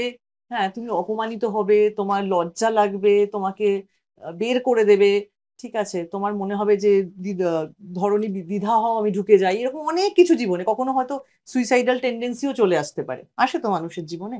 অস্বীকার করার হ্যাঁ, উপায় নেই। উপায় নেই, অনেক কিছু হবে, কিন্তু সেটাই তোমাকে আস্তে আস্তে মানুষ হিসেবে অনেক তৈরি করবে, এটা আমার মনে হয়েছে। সেটা কাউন্সিলিং করতে করতে, কাউন্সিলিং, বই পড়া, এটা একটা আমার জীবনে খুব ইম্পর্টেন্ট, আমি ছোটবেলা থেকেই। আমারও। হ্যাঁ, মানে জানি হ্যাঁ, আমি, মানে হ্যাঁ, তোমার বই পড়া, তোমার, আমারও খানিকটা আর কি, তুমি ইন্সপায়ার করো আমাকে না সেদিক না, থেকে, তোমার লেখা। হ্যাঁ, তো সেখান থেকে আমার লেখা, ডাক্তার মানে আমাকে সবসময় বলেছেন যে তুমি লিখবে যখনই কিছু হবে। মুক্তি। হ্যাঁ, আমার লেখার মধ্যে দিয়ে তোমার যে স্বাধীনতা আছে, আমি হয়তো এখন যে একটা ধরো ইন্টারভিউতে এসে কথা বলছি, হয়তো সব কথা তো আমি গুছিয়ে বলতে পারছি না, কিছু মনেও পড়ে না। হুম, ইন্টারভিউ থেকে বেরিয়ে হয়তো তখন মনে হবে, রাহুল দাই প্রশ্নটা করলো, এটা একটু এইভাবে তো বলতে পারতাম, আমি সেই পয়েন্টটা তো বলা হলো না। তো লেখার সময় তুমি অনেক সুন্দর করে তুমি নিজের মনের ভাব ব্যক্ত করতে পারবে। তো ডাক্তারের কাছে গিয়ে এটাই আমার সবসময় মনে হয়েছে, অনেকক্ষণ ধরে কথা বলা, কখনো প্রচুর কেঁদেছি, এমন কেঁদেছি যে কথাই বলতে পারছি না। কিন্তু যখন ২-৩ বার ৪ বার গেছি, তারপরে আস্তে আস্তে আস্তে নিজেকে খুব, আবার একটা পজিটিভ এনার্জি তৈরি হয়েছে নিজের ভিতরে, আবার মনে হয়েছে যে না, এই তো এবার করতে হবে। আর আমার কাজের প্রতি আমি সবসময় খুব সিরিয়াস ছিলাম বলে আমি সাথে সাথে আবার চলে এসেছি। আর তারপর থেকে, আর ছোটবেলা থেকে এটা আমার ছিল, ধরো আমার খুব মন খারাপ হলো, আমি সাথে সাথে কাজ করতাম, ঘর ঝাড় দিতাম, ঘর মুছতাম, ওই আর কি। হুম। তখন বুঝতে পারতাম না, তারপর দেখতাম আমার তো খুব ভালো লাগছে, একটু ঘাম ঝরতো, একটু হতো, মাথাটা দেখতাম এবার ফ্রেশ হয়ে বুঝতিস যেত। না যে চ্যানেলাইজ করা কাকে হ্যাঁ, বলে। তখন তো বুঝতাম না, পরবর্তীকালে বুঝেছি যে এটা হুম, সত্যিই খুব কাজের, এবং আমি এখনো তাই করি। যেই আমি আটকে পড়ি ঘরের মধ্যে, একটা কেউ নেই, দম বন্ধ লাগে, আর মাথার মধ্যে একটা যেন ঝিঝি পোকার মতো একটা হতে থাকে আর কি, হুম, না উঠে খেতে পারি, যখন ডিপ্রেশনের ধরো হুম, কোনো ফেজ হুম, চলেছে, হুম, না উঠে খেতে পাচ্ছি, না দাঁত ব্রাশ করতে ইচ্ছা করছে, না কিছু করতে ইচ্ছা করছে, মানে খিদে পাচ্ছে কিন্তু আমার খেতে ইচ্ছা করছে না, হুম। এটা একটা অদ্ভুত চলে তো। তো সেইখান থেকে আমার কখনো আমার কাজ, কখনো বই পড়া, কখনো বন্ধু বান্ধব অবশ্যই, কখনো ডাক্তার আমাকে বিভিন্ন ভাবে হেল্প করেছে সেটা।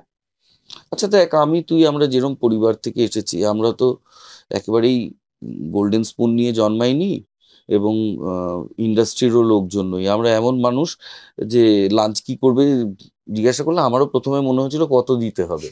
সত্যিই তাই, আমাদের কোনো ধারণা ছিল না ইন্ডাস্ট্রি সম্বন্ধে।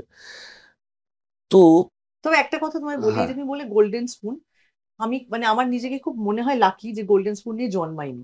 আমার যারা হ্যাঁ, গোল্ডেন স্পুন নিয়ে জন্মায়, আমার মনে হয় তাদের না একটা অন্যরকম স্ট্রাগল, সেটা আমি, হ্যাঁ, সেটা থেকে মানে আমরা তো অনেক কিছু করতে পেরেছি, হ্যাঁ। বলতে পেরেছি, এই যে এখন এসে বলছি আমার না ডিপ্রেশন কিন্তু হয়েছে, আমি আমার অমুক বলছি, হয়েছে। এই যে আমাদের শুরুর রাস্তাটা গেছে, তাতে এমন কোনো অপমান হয়েছে, মানে এমন কোনো দিন এরকম অপমানিত হয়েছিস যে মনে হচ্ছে আর কোনোদিন কাজই করবো না, ফিরবোই না? না না, এরকম মনে হয়নি। না, আ- মনে না হয় হয়নি, খুব অপমানিত হয়েছিস? খুব অপমানিত মানে, অপমানিত হওয়া, এবার দেখো কেউ একটুতেও হুম, অপমানিত হতে পারে আর হ্যাঁ, কি। হ্যাঁ, হুম। কি এর রে, কোনো ডিগ্রি নেই। এর তো কোনো ডিগ্রি নেই। কাউকে আমি দেখেছি যে এখন তো ফুলের গায়ে মুচ্ছ হুম, যায় হুম, কথায় কথায়, কি রে কটা বাজে, এত দেরি কেন হলো, সাথে হুম, সাথে চোখ মুখ লাল, টপ টপ করে জল পড়ছে, হুম, ঠিক আছে, মানে আমারও খুব টপ টপ করে জল পড়ে, আমার কথায় কথায় একটু কাঁদা অভ্যেস আছে একটু। হুম, হ্যাঁ, মানে হুম, একটু কিছু হলেই আগে আমি হুম। কি করতাম, একটা অন্য গল্প বলি, সিনেমা দেখতাম, সিনেমাটা ভালো নয়, ঠিক আছে, আরে কিন্তু আমিও। আমি কেঁদে ফেলতাম, তারপরে আমার মনে হতো সিনেমাটা তো ভালো না, তাহলে আমি কেন কাঁদলাম, তাহলে কি ছবিটা ভালো, হুম, ঠিক আছে, পরে আমি বুঝেছি যে ওটা আমার স্বভাব কান্নাকাটি হুম, করাটা, ঠিক আছে।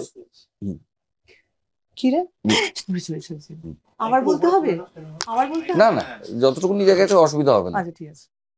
হ্যাঁ, সিনেমাটা তো ভালো না, কিন্তু তুই কেঁদে হ্যাঁ, দিচ্ছিস। আমি কাঁদছি আর কি কোনো একটা সিনে, মানে সেরকম কিছু। আমিও তো কাঁদতাম, আমার ঠাকুরদার ছানি কাটার যে সানগ্লাসটা ছিল সেটা পরে লুকিয়ে থাকতাম বাড়িতে, যাতে কেউ কাঁদছি বুঝতে না পারে, আর সেই বিচিত্র দেখতে লাগতো। আমার একটা ছোট, তোমার যে ঘরটা তার একটা এরকম হাফ একটা ঘর ছিল, আমার হ্যাঁ, পড়ার ঘর, হ্যাঁ, খড়দার বাড়িতে।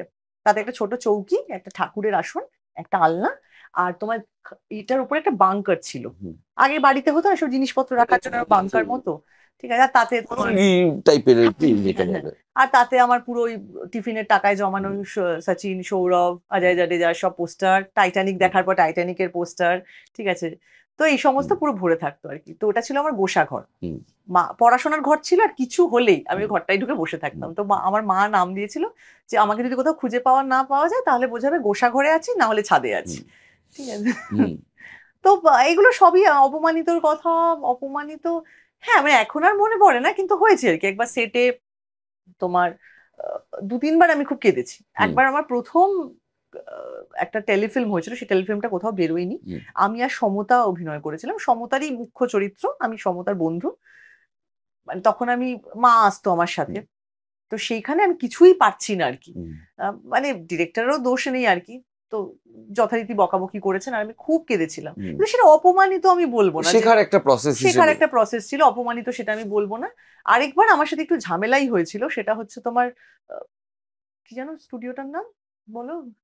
আরে আরে কি করে বলবো? লীনাদি, লীনাদি, মুভিটোন। না না, লীনাদিদের যে স্টুডিওটা এখন যে হয়েছে, লীনাদিদের স্টুডিও তো মুভিটোনের যে একটা তোমার আছে না বুটিক টাইপের, তার পাশে যে দাসানি। দাসানি, আমার শুধু দাসেরা দাসেরা মনে হচ্ছে, হ্যাঁ, দাসানিতে হ্যাঁ। শুটিং হচ্ছে। তো সেখানে সেই ডিরেক্টর ভদ্রলোক আমার সাথে দুদিন ধরে খুব খারাপ ব্যবহার করছিলেন। পরে আমি বুঝতে পারছি যে কেন করছেন আর কি, যে খুব খারাপ ব্যবহার করলাম, এবার আমি ভেঙে পড়বো, তখন উনি আমাকে আগলে নেবেন, এরকম একটা বিষয় নিয়ে করছিলেন আর কি। মানে অকারণে বকছেন। তার আগে কিন্তু আমি অনেকদিন ধরেই পাঠটা করছি আর কি। দেবেশদা ছিল, দেবেশ রায় চৌধুরী সেদিনের সিনে, আর মানে স্টুডিওর ভেতরেই আউটডোর। হট করে আমাকে এমন একটা কথা বললেন, এমন কি বলেছেন আমার মনে নেই, মানে আমার সাথে সাথে কান টান লাল হয়ে, মানে আমি নিজেকে তার আগে কন্ট্রোল করেছি যে আমি কাঁদবো না, অনেকে আছে, অনেক টেকনিশিয়ান দাদারা রয়েছে, আমি কাঁদবো না, করতে করতে আমি আর পারিনি। মানে কিন্তু সেটা মানে সেটা ওই ভদ্রলোকে আমি হয়তো পারিনি, এটাও সত্যি কথা, কিন্তু উনি অনেকদিন ধরে আমাকে টার্গেট করে রেখেছিলেন আর কি, টার্গেট করেছিলেন। এটা আমি বহু মহিলার সাথে এই ধরনের হতে দেখেছি, অকারণে খারাপ ব্যবহার, জাস্ট ওই ওই ওই সাইকোলজিতে যে আমি ওকে পরে আগলাবো, হ্যাঁ, ও যখন ভেঙে পড়বে। এটা একটা আশ্চর্য রিভার্স। আরেকবার আমাকে নাটকের দল থেকে বের করে দেওয়া হয়েছিল, তখন আমি খড়দাতে খারিজ বলে একটা দলে কাজ করি, প্রথম চেতনার আগে। মানে এটা হচ্ছে ওই ফেসটা যেখানে আমি ভাবি যে আরে অভিনয় তো এই তো করে ফেলবো, আমাকে দেখতে সুন্দর লাগবে, দারুণ দারুণ জামা পরবো, ঠিক আছে, টাকা পয়সা পাবো, এই একটা যে ওই যে ছিল আর কি, প্রি রাজপথ। হ্যাঁ হ্যাঁ, প্রি রাজপথ 2006-07 ওই ফেসটাতে। তখন আমি নাটক করি খারিজ বলে একটি দলে।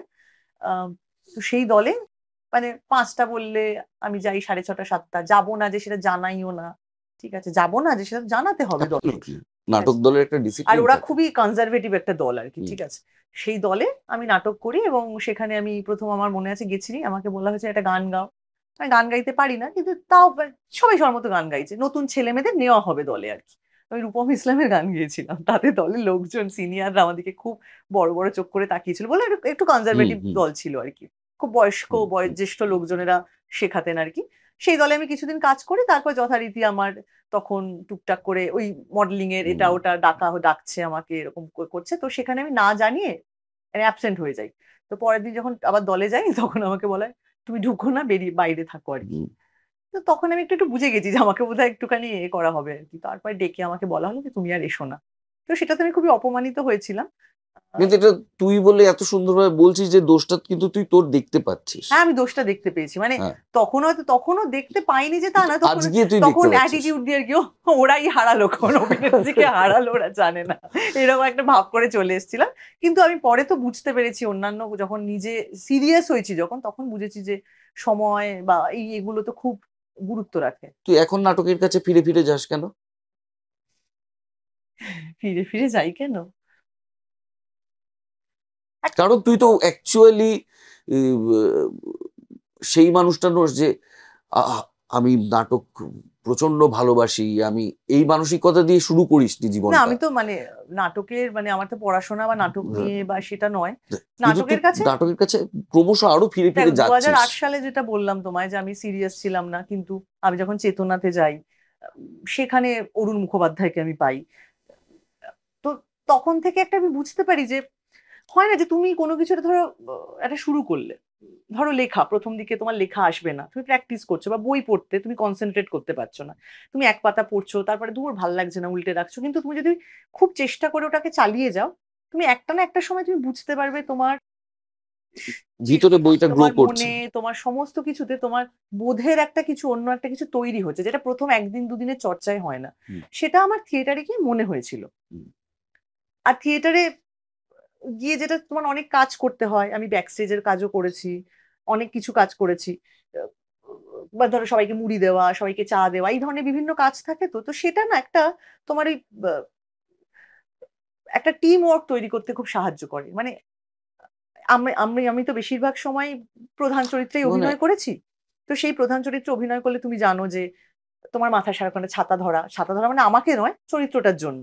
যাতে মেকআপটা নষ্ট না হয়। মেকআপটা নষ্ট না হয় বা কি খাবে, এই যে একটা প্রায়োরিটি আমি পাচ্ছি, সেখান থেকে বেরিয়ে সেটা পেতে পেতে আমি বোধহয় মানুষের সাথে আমার একটা ডিস্টেন্স তৈরি হয় কখনো কখনো, আমার মনে হয় সেটা, যে তখন নাটক থিয়েটারের দলে গেলে ওই অতগুলো ছেলে মেয়ে, অতগুলো তারা বিভিন্ন ব্যাকগ্রাউন্ড থেকে আসে, তাদেরকে দেখে তারা এমন নয় যে তারা খুব ওই আর কি খুব মানে মধ্যবিত্ত পরিবারও নয়, নিম্ন মধ্যবিত্ত পরিবার, তাদের অনেক কাজ ছিল আর কি, তারা বসে অনেক কাজ ছিল না, অকাজ ছিল, তারা বসে রকে বসে আড্ডা মারতে পারে, তারা প্রেম করার জন্য সন্ধেবেলায় সব রিহার্সাল হয় সন্ধেবেলায়, একদম 4টে 4:30 থেকে শুরু হয় 7:30 8টা পর্যন্ত, প্রাইম টাইম, যেখানে ছেলেটা প্রেম করতে পারে, যেখানে মেয়েটা গিয়ে সাজগোজ করে অন্য কোথাও যেতে পারে, সেগুলো কিচ্ছু না করে তারা এসে ঘাম ছুটিয়ে তারা এসে একটা একটা সিন করার জন্য, একটা কিছু তৈরি করার জন্য সবাই মিলে প্র্যাকটিস করছে।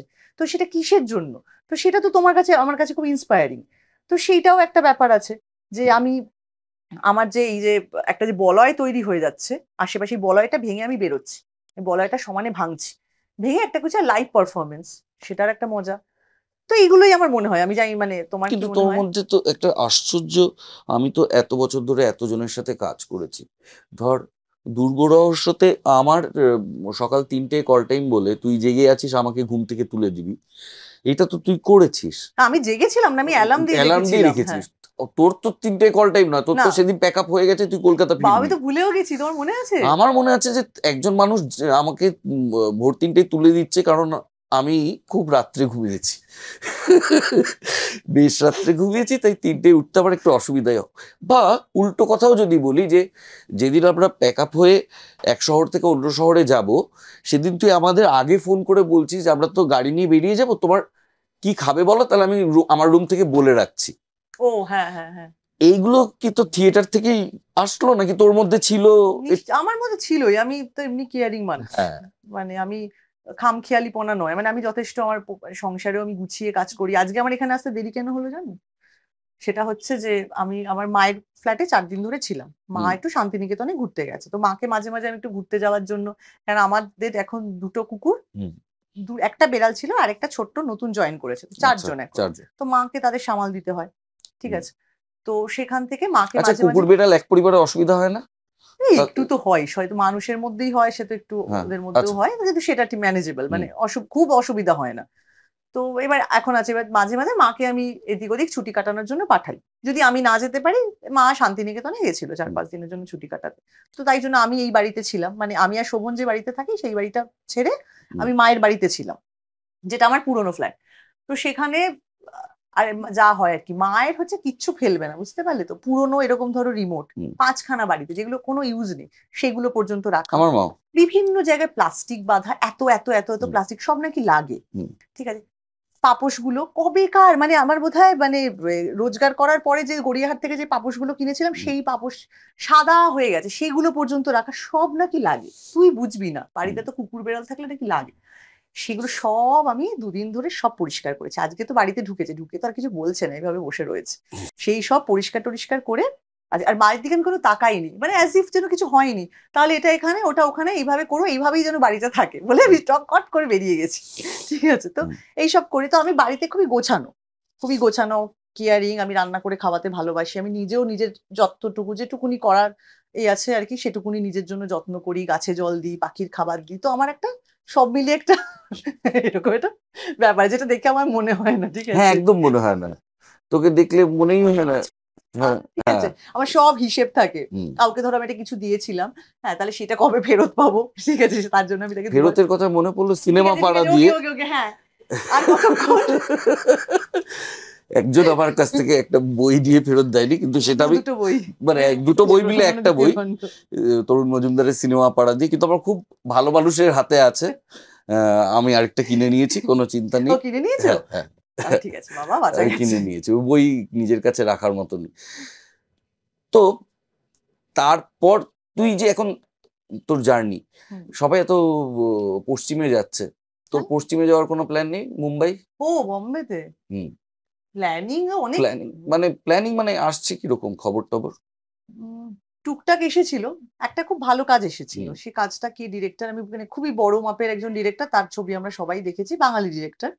তো সে আমাকে বলেছিল একটা কাজের জন্য, এবং খুবই ভালো চরিত্র, 4টে লাভ হুম, স্টোরি, তার মধ্যে তাহলে সবই তুমি, না তোমার সাথে কথা বলবো না রাহুল হুম, দা, হুম, তো আরে আমি 6টা দাদাগিরি কি এমনি এমনি ভাই।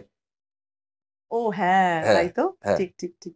তো সেই সময় তো আমার একটা ব্যক্তিগত একটা কাজ ছিল আর কি, হুম, সেটা খুব আমার মনে হয়েছিল যে এই কাজটা যেহেতু আমার আগে ঠিক হয়েছে, হুম, তো আমি তাদেরকে বলি যে আমি এই কাজটা করতে পারবো না, যে কারণে আমার ওই সময় একটা ডেট ঠিক করা আছে। সেটা হুম। আমি বলছি 2023 সালের সেই ডেটটা ছিল, যদিও সেটা পরে ক্যান্সেল হয়। হুম। আহ, সেই সম্পর্কটাই থাকে না, তো ফলে ডেটটাও ক্যান্সেল হয়। যা বাবা, তার জন্য ছেড়ে দিলি? আমার মনে হয়েছিল যে ওটা আমার ওই সময় প্রায়োরিটি। প্রায়োরিটি, ওটা আমি করি, যে কাজ তো কত আসবে, ঠিক আছে। এটা আমার খুব ভালো লাগছে যে তুই এখনো যে বলছিস তার মধ্যে কোনো আফসোস নেই। আফসোস যে একটু হয়নি তা না, এখন তো ক্যামেরা আছে বলে একটু বেশি করছে আর কি। ঠিক আছে। আর কি কাজ কর্ম, কি খবর? কাজকর্ম, আমি একটা শীর্ষদার একটা ইন্টারেস্টিং কাজ করেছি। হুম। সেটা হচ্ছে তোমার মাইথিলি ল্যাঙ্গুয়েজের পুরো চরিত্রটা তৈরি করা। আহ, একটা শিশুদা ডিরেক্ট করছে? শীর্ষদা ডিরেক্ট করেছে, ফ্যান্টাস্টিক, ঠিক ফ্যান্টাস্টিক, আছে। অনেক দিন ধরে আর শিশুদার। কে কে মেননের সাথে কাজ করলাম ওটাতে। হুম, অনেকগুলো ছোট ছোট সিন ছিল কে কে মেননের সাথে, কি ভালো। আমরা সারা রাত ধরে তোমার ফিল্ম সিটিতে শুট করেছি আর কি, মানে সারা রাত মানে কয়েকদিন পর পর হয়েছে, হুম, 5-6 দিনের বোধ একটা শিডিউল ছিল। হুম, মানে দুপুরবেলা কল টাইম থাকতো, আর আমার মেকআপটা খুব তোমার একটু প্রাচীন মেকআপ, হুম। ঠিক আছে। তো সেটা করতে অনেকটা সময় লাগতো, ওই ট্যাটু গুলো বানাতে। উল্কি। উল্কি, হ্যাঁ, ট্যাটু বলে না, বলে হুম, উল্কি বলে, গোথরা। হুম, গোথরা এই শব্দটা ঠিকই বললাম কি, গোথরা বলে হুম, বোধহয়। হুম, আহ তো সেখানে তোমার কে কে স্যারের সাথে এরকম 3 দিন শুটিং ছিল সারা রাত জেগে। আর খুবই কি অধ্যাবসায়, কি মানে সারাক্ষণ একটা কিছু ভাবছেন, হুম, প্র্যাকটিস করছেন। তো আমার সাথেও খুব ভালো, আমি তো মানে মাইথিলি, এমনিতে হুম, তো হিন্দি তো বিশাল ভালো। হুম, মাইথিলির সাথে অনেকটা হিন্দি বাংলা, যেহেতু ওই হুম, সংস্কৃতের হুম, থেকেই তো সবকিছু সূত্রপাত। তো সেইখান থেকে তোমার আমি খুব ভালো মুখস্থ করেছি আর কি, মানে আমাকে ঘুমের মধ্যেও যদি তুমি আমাকে বলো যে এই ওই ডায়লগটা বল, আমি কারার করে বলে দেবো হুম। আর কি, এত প্র্যাকটিস করেছিলাম। আর পঙ্কজ বলে ওখানে একজন ছিলেন, তিনি টিচার। আমাদের টিচার ছিলেন, যে ও নিজেও আর কি মাইথিলি ল্যাঙ্গুয়েজ খুব ভালো জানে, তো আমাদের প্র্যাকটিস করিয়েছিল, আমাকে প্র্যাকটিস করিয়েছিল। তো তো সেই জন্য কেকে স্যারও যদি ধরো কখনো একটু কিউ মিস হলো বা হুম, কিছু হলো, তো ওনারটা মাইথিলিতে ছিল না, ওনারটা হুম, হিন্দিতেই ছিল। হুম, তো উনি শিষ্যদাকে বললেন যে আমি একটু মাইথিলি বলি, মানে যেহেতু আমি এই এলাকায় অনেকদিন ধরে আছি, তো সেখানে আমি একটু মাইথিলি ল্যাঙ্গুয়েজটা বলি। হুম, তো উনি বলে, উনিও প্র্যাকটিস করে বললেন, তো সেটার আমি লাস্টের দিকে মানে প্রো হয়ে গেছিলাম হুম, বলতে বলতে, হুম, 2-3 দিন বলার পর। তখন একটু জড়তাটা বা ভয়টা কেটে গেছে, তো আমি একটু স্যারকে বললাম যে স্যার এই ডায়লগটা না একটু এরকম ভাবে হবে, এই সুরটা এরকম। আর মাইথিলিতে খুব সুর, হুম, খুব সুর করে করে অনেকক্ষণ ধরে খেলিয়ে হুম, খেলিয়ে কথা বলে, হুম, তাড়াহুড়ো নেই কোনো জীবনে, এরকম একটা ব্যাপার। তবে খুবই ভালো লেগেছে এরকম একজন অ্যাক্টরের সাথে কাজ করা। হুম। আর সারাক্ষণ ধরে ভাবেন কি করবেন, মানে মাথাটা, তুমি আছেন, বসে আছেন, গল্প করছেন, আড্ডা মারছেন, কিন্তু মাথাটা রয়েছে চরিত্রের মধ্যে। আমি এই এই সৌভাগ্যটা পাইনি, তুই পেয়েছিস তাই জিজ্ঞাসা করব। যারা যারা আহ, তার কাছে শিখেছে বলেছে এরকম শিক্ষক ভাগ্য করে পাওয়া যায়। অরুণ মুখার্জির প্রসেসটা নিয়ে একটু বলবি আমাদের? অরুণ মুখার্জির কাছে শেখাটা কি আলাদা, মানে কিভাবে অন্য পৃথিবী খুলে দেয় অ্যাক্টরদের? তুইও বললি চেতনাতে যাওয়ার পর আমার অনেক কিছু মনে হলো। অরুণ মুখোপাধ্যায়ের একটা ম্যাজিক, জানো তো, মানে আমি অনেকের সাথেই কাজ করেছি, শিখেছি, আমি বেনিদির কাছে ওয়ার্কশপ করেছি, বেনিদিও খুব ভালো। কিন্তু জেঠুর আসলে কোনো প্রসেস নেই, তোমাকে খুলে দেয়। হুম, এমন আমাকে প্রথম আমি গেছিলাম, আমাকে বললো, কি করা হয়, আচ্ছা, আহ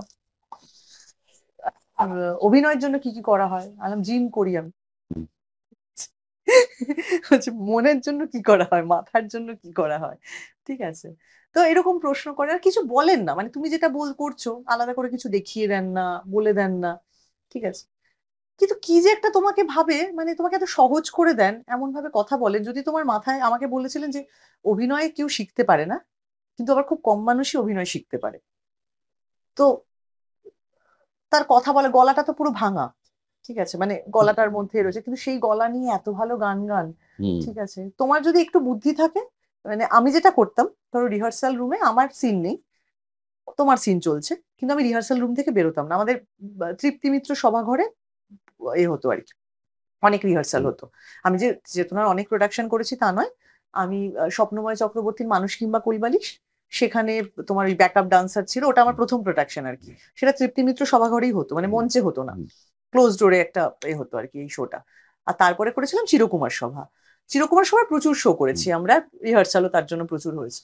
তো যখন আমার সিন নেই, তো অনেকেই বাইরে বেরিয়ে মোবাইলে কথা বলতেন বা সিগারেট খেতে বেরোলেন, চা খেতে বেরোলেন, এসব করতেন। তো আমি বসে থাকতাম, আর জেঠু ধরো তোমাকে কিছু বলছে, আর আমি মনে মনে একটা খেলা খেলতাম, যে ধরো আমি তো তোমার অ্যাক্টিংটা দেখছি, আমার অ্যাক্টিংটা দেখে আমারও কিছু মনে হচ্ছে, আমি দেখতাম যে ওনার কি মনে হচ্ছে, সেই ভাবনাটা মিলিয়ে দেখতাম। এবার নিজেই মনে মনে, আর কাউকে সেটা বলতাম না, নিজেই মনে মনে দেখতাম যে আমি যেটা ভাবছি তোমাকে নিয়ে, সেটা জেঠু যদি এসে বলতো, কারেক্ট করে দিত, তখন আমার নিজেকে মনে হতো যে আমি তাহলে ঠিক ভাবছি। তো এই খেলাটা আমি বহুদিন আর কি রিহার্সাল রুমে বসে বসে খেলতাম। অরুণদা মানে সবাই বলেছে যে নিজে যে কিছু দেখাচ্ছেন তা নয়, না, তোর সামনে হ্যাঁ, একটা পৃথিবী খুলে দিচ্ছে। পৃথিবী খুলে দেন আলাদা করে। সেই পৃথিবীটা যে খুব এই বই পড়ো, অমুক দেখো, এটা দেখো, এইসবও নয়। তো আশেপাশের জিনিসপত্র দিয়েই। হ্যাঁ, তোর কি করতে ইচ্ছে করছে। আর একবার এরকমও হয়েছে, অনেকদিন মাঝখানে গ্যাপ হয়ে গেছে শোয়ে, তো আমি গেছি, আমরা আবার রিহার্সাল করছি, করতে করতে আমি কিংবা আরেকজন কোনো মেয়ে, যে কেউ একজন হবে, একটা কোনো কম্পোজিশন সেটা করেছে, হঠাৎ জেঠু আমাকে বললো যে এটা কেন করলি ওখানে। আলাম এটাই তো ছিল, এটাই তো করা, মানে ছিল প্র্যাকটিস। বললো ছিল বলে কিছু হয় না, এখন কি তোর মনে হচ্ছে যেটা তোর করতে হবে? তোর মনে হচ্ছে তুই কোথায় যেতে চাস, সেইটা তুই কর। মানে মুখস্থ বিদ্যার মতো যা করেছিস সেটাকেই উগরে দিস না। তো এই যে মনটা তো খুব বড়, সব কিছুতেই মন খুব বড় একটা জিনিস, সেইটা জেঠুর থেকে আর কি। আর তখন একদম আনকোড়া ছিলাম, তো অনেকটা সাদা খাতার মতো আর কি, তা আরো বেশি মানে শুষে নিতে অনেক সুবিধে হয়েছে। তুই এই সময়ের মনে হয় একমাত্র অভিনেত্রী যে একই প্রোডাকশনের থিয়েটার ভার্সন এবং ফিল্ম ভার্সন করেছিস অথই। হুম। তোর মানে একই প্রোডাকশনে থিয়েটার, এসবিএফ এর নয়। না না, হ্যাঁ, একই প্রোডাকশনের মানে অথইকে যদি প্রোডাকশন অথৈ এর হিসেবে production, ধরি, হ্যাঁ হ্যাঁ, ঠিক ঠিক ঠিক। তার নাটক করেছিস, হুম। তার সিনেমা ভার্সন আমি যদিও খুবই কম শো করেছি। কম শো করেছিস। আমি জিজ্ঞাসা করছি, একই চরিত্র যখন তুই দুটো আলাদা মিডিয়ামে করছিস, বেসিক পরিবর্তন কোথায় কি হয়েছে তোর, তুই কি করেছিস? মানে অভিনেত্রী হিসেবে অ্যাডজাস্টমেন্ট একটা যদি ওপরের দিক থেকে বলো, সেটা হচ্ছে যে ধরো খানিকটা বাদ গেছে, সিন বাদ গেছে, এই ওই সেই সমস্ত তো আছে। ক্যামেরার জন্য তোমার শর্ট গুলো আলাদা আলাদা হয়েছে, এরকম কিছু একটা হয়েছে।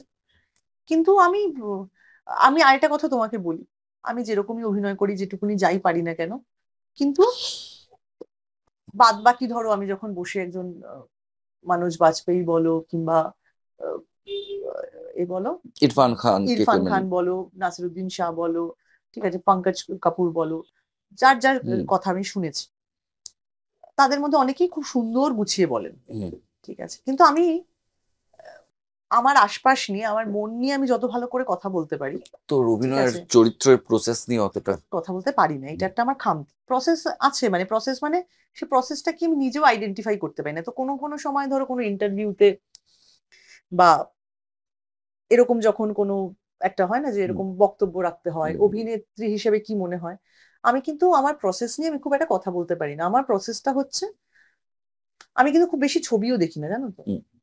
মানে প্রচুর অনেকে হয় না সিনেমা বাফ, সারাক্ষণ সিনেমা দেখেন বা একটা দেখতেই হবে। মানে আমার বহুদিন হয় যে আমি কোনো টিভিও খুলি না, কোনো ওয়েব সিরিজও দেখি না। আর একজন কেউ যদি দেখে চল দেখবি এটা, তাহলে হয়তো বসে দেখলাম। একা একা বসে অত ছবি দেখার হয় না আমার।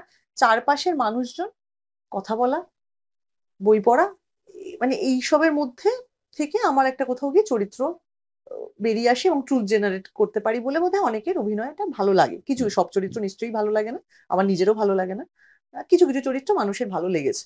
কিন্তু আমি কিন্তু প্রসেস নিয়ে খুব একটা কথা বলতে পারবো না, রাহুল দা, যে প্রসেসটা কি। মানে আমার অথয়ের, মানে তুমি যে প্রশ্নটা করলে, আমি অথয়ের ইন্টারভিউতে বেশিরভাগ সময় বলেছি যে না, খুব একটা তো বেশি কিছু আলাদা কিছু নয়। যেটা বলেছি সেই ইন্টারভিউতে সেই উত্তরটাই দিই আর কি। এটা অনেক সাংবাদিকই বলেছেন যে আলাদাটা কি। আলাদা তেমন করে অ্যাকচুয়ালি যখন সেই পরিবেশে পড়ে যাস, মানে একটা 400 জনের প্রেক্ষাগৃহ বা একটা 20 জনের ইউনিটে যেটা হয়েছে তোমার একটা, তোমার ওটা মানে ধরো 6-7 দিনের, আমি 6টা বোধহয় শো করেছি, কিছু রিহার্সাল করেছি, প্রত্যেকটা শোয়ের আগে রিহার্সাল, আর প্রথম শোয়ের আগে অনেকগুলো রিহার্সাল। সেই রিহার্সাল করতে করতে করতে আমার মাথার মধ্যে ওটা বসে গেছিল, আমার ছবিটা করতে এসে অসুবিধাই হয়েছে। আচ্ছা, ঠিক আছে, ওইটা যে ব্যাগেজ মনে হয়েছে। হ্যাঁ, খুব মাথার মধ্যে এতটা ছিল, ডায়লগ থেকে শুরু করে ওই জায়গাটা, এই ঘরের স্মৃতি, সমস্ত কিছু, মানে মানে আমি কিভাবে তোমায় বোঝাই, মানে তুমি তো এই ঘরটাতে অনেক বছর ধরে আছো, হুম এই ঘরটার প্রত্যেকটা, মানে তুমি জানো যে আমি এইরকম করলে এই জায়গাটা থেকে এইটা হুম পাবো, হুম পিছনে আমার এইটা রয়েছে, তুমি না দেখে দেখেও এখান থেকে এইটা নিয়ে নিতে হুম পারো। এই এই স্মৃতিগুলো তো আমাদের গামছা, টুথপেস্ট, সমস্ত কিছু কোথায় কোথায় আছে আমাদের বাড়িতে, খুব ইজিলি আমরা চলা, সিঁড়ি দিয়ে তাই জন্য চলাফেরাটা এটা হয়।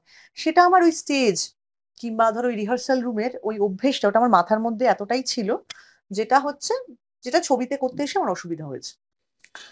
তুই তো তুই তো ঘুরিস, সুযোগ পেলেই একটু ঘোরাঘুরি করিস, তোর তো ঘোরার একটা নেশা আছে। হুম। রিসেন্ট কোথাও ঘুরতে গেলি? এই তো গেছিলাম, পাহাড়ে গেছিলাম 3-4 দিনের জন্য। আচ্ছা, বিবাহিত হওয়ার পর কি বদলালো জীবনে? কিছু বদলালো কি?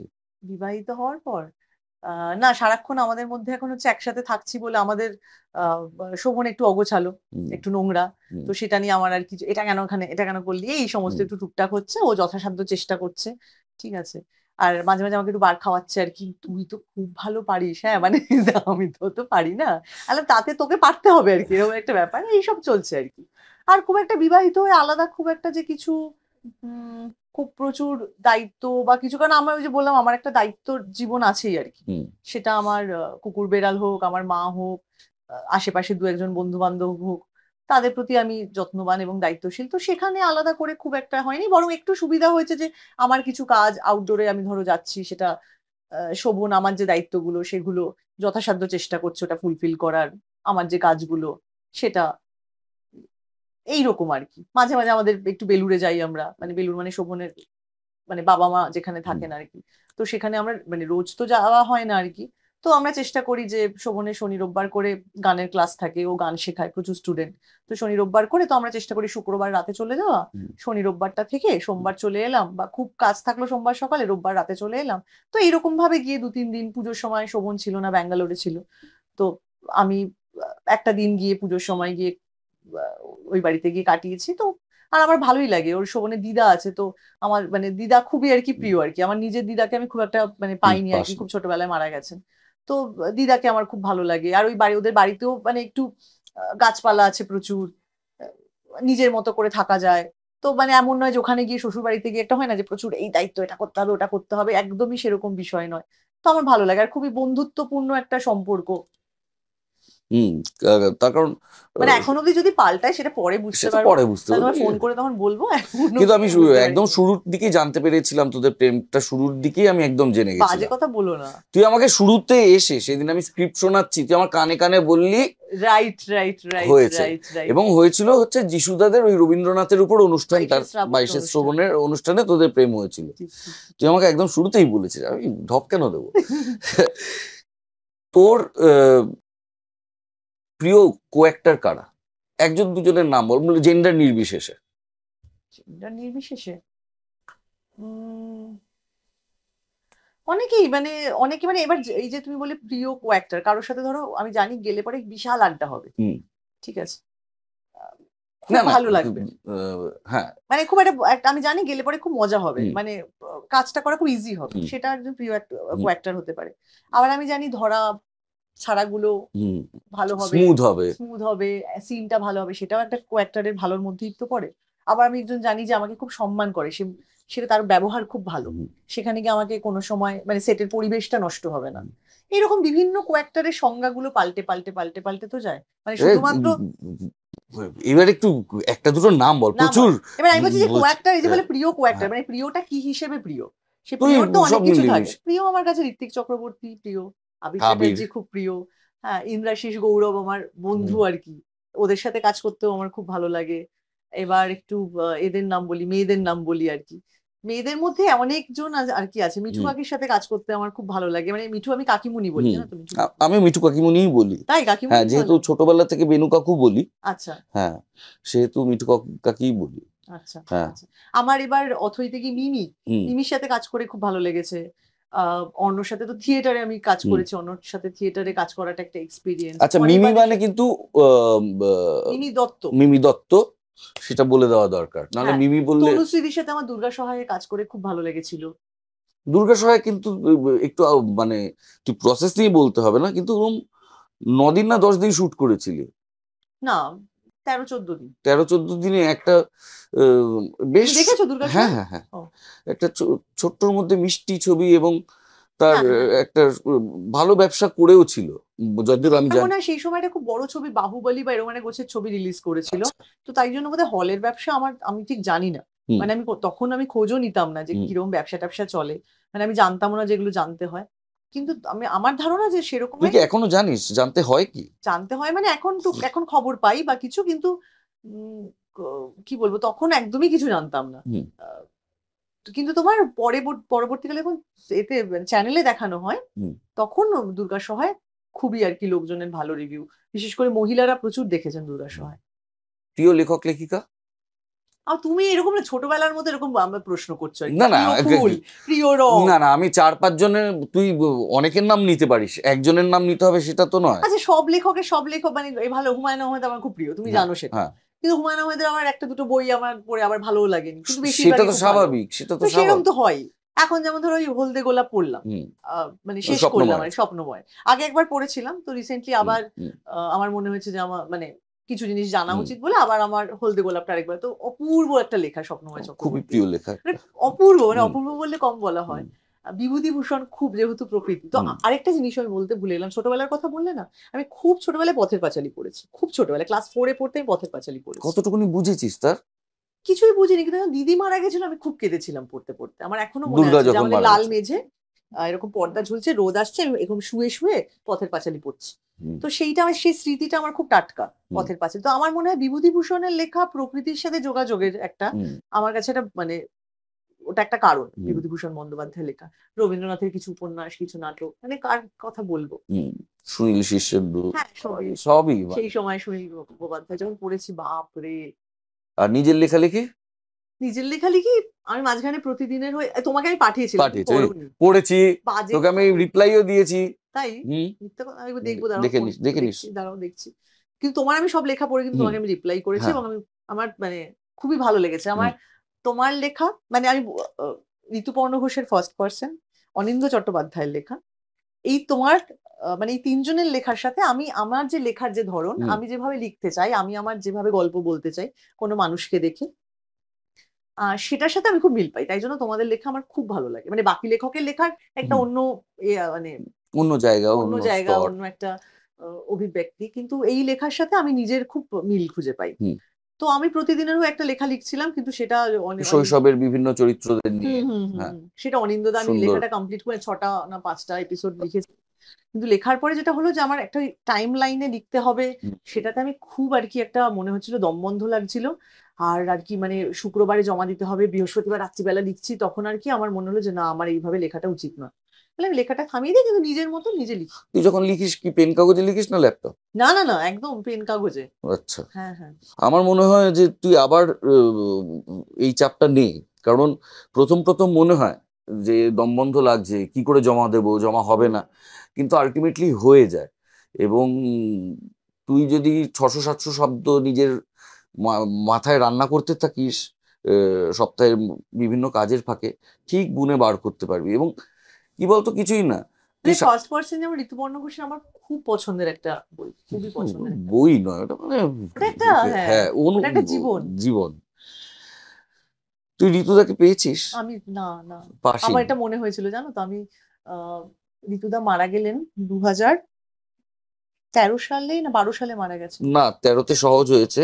হ্যাঁ, ১৩ মার্চ এপ্রিলে মারা গেল। ১৩ তে মারা গেছেন। ১৩ তেই মারা গেছেন। ঠিক। সেই হুম, সময় আমি ঝুমুরা বলে একটা ছবির জন্য হ্যাঁ, তুই প্রিপারেশন আর নিচ্ছি। সমদর্শী আছিস। আমি আর সমদর্শী যে প্রিপারেশন নিচ্ছি। ইন্টারেস্টিং ছবি, ভালো ছবি। হ্যাঁ, আমরা পুরুলিয়াতে গেছি, মানে রেকিতে আমরা হুম, গেছি হুম। আরকি। তো রেকি থেকে ফিরছি, সেই সময় খবর পেলাম। হয় না ওই আরকি, দিনের শেষে আরকি অভিনেত্রী, লোভী তো, একটা লোভী মন।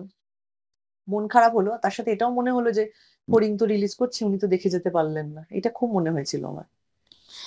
আম- আমি তো এত ছবি করেছি, কিন্তু তোর গল্প যখন শুনছি, তুই ধর, তুই তোমার কটা ছবি টোটাল?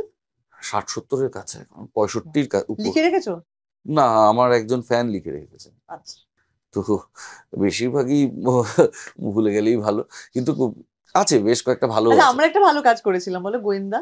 আমরা অনেকগুলো ভালো কাজ করেছি। আমার তো না গোয়েন্দাতে একটা মানে দারুণ দারুণ দারুণ। ব্যাপার। আর প্রদীপ্তর সাথে থাকা, প্রদীপ আর এবং তারপরে ওই জায়গাটা যেখানে গিয়ে আমরা শুট করেছি শুট করেছি, বহরমপুর। হ্যাঁ। কিন্তু ওইটা আমার একটা টাফ টাফ টাইম ছিল ওই ওই ওই সময়টা। তখন আমার আর প্রিয়াঙ্কার একটা সমস্যা চলছে। তোরা প্রিয়াঙ্কার খুব ক্লোজ, তা সত্ত্বেও তুই আমার হিরোইন, তুই আমাকে পছন্দ করছিস না কিন্তু কাজ করছিস। ইট ওয়াজ ভেরি টাফ। আমার তো তোর সাথে আমার তো নিজের ব্যক্তিগতভাবে দুর্গ রহস্য খুব পছন্দের একটা কাজ, আমার খুব ভালো লেগেছে করে। আমি জানি না লোকেদের কেমন লেগেছে, আমার খুব ভালো লেগেছে। তো আমাদের আড্ডা তো শুরু হয়েছে, শেষ হবে না, কিন্তু আমাদের আজকে এমন একটা জায়গায় যেতে হবে যেটার সাথে আমাদের শৈশব কৈশোর জড়িয়ে, মানে আমাদের চন্দ্রবিন্দুর নতুন অ্যালবাম লঞ্চ হবে, সেখানে আজকে আমাদের যেতে হবে। তো সোহিনীকে আর বেশি আটকাবো না। আমার প্রচন্ড মজা লাগলো, ভালো লাগলো। একটা সরল সাদা। তো কিছু নিয়ে কথা বলা হলো না বলো। তোর তো তার জন্যই তো তুই আবার আসবি। আবার আসবো। হ্যাঁ, আচ্ছা ঠিক আছে, তুমি আরো অনেকজনের সাথে কথা বলে নাও, আবার আসবো পরের দিকে। তোর সিনেমার পাবলিসিটি তো আমাকে করবি না আমার ইয়ে আমার শোতে এসে। এই সিনেমার প্রমোশনে না আমার খুব না লজ্জা না, আমি লাগে। কোনোদিন তোকে জিজ্ঞাসা করবো না যে মজার ঘটনা কি। না মজার ঘটনা, তারপরে ছবিটা কি এক্সপেকটেশন। হ্যাঁ, জানি তো তোকে সাজানো কথা বলতে হবে। আমি আমাদের মেজাজে এটাই থাকবে। ঠিক আছে, ওকে। ঠিক আছে। Thank you, thank you, thank you Sohini আসার জন্য, সহজ কথাকে 7 রঙে রঙিন করে দেওয়ার জন্য এই 7 নম্বর এপিসোডে। তো দেখা হবে অন্য সপ্তাহে। আপনারা লাইক, শেয়ার, সাবস্ক্রাইব করুন। আর সহজ কথা দেখতে ভুলবেন না। আর থ্যাংক ইউ। হ্যাঁ তোমাকেও থ্যাংক ইউ, ভালো থাকবেন।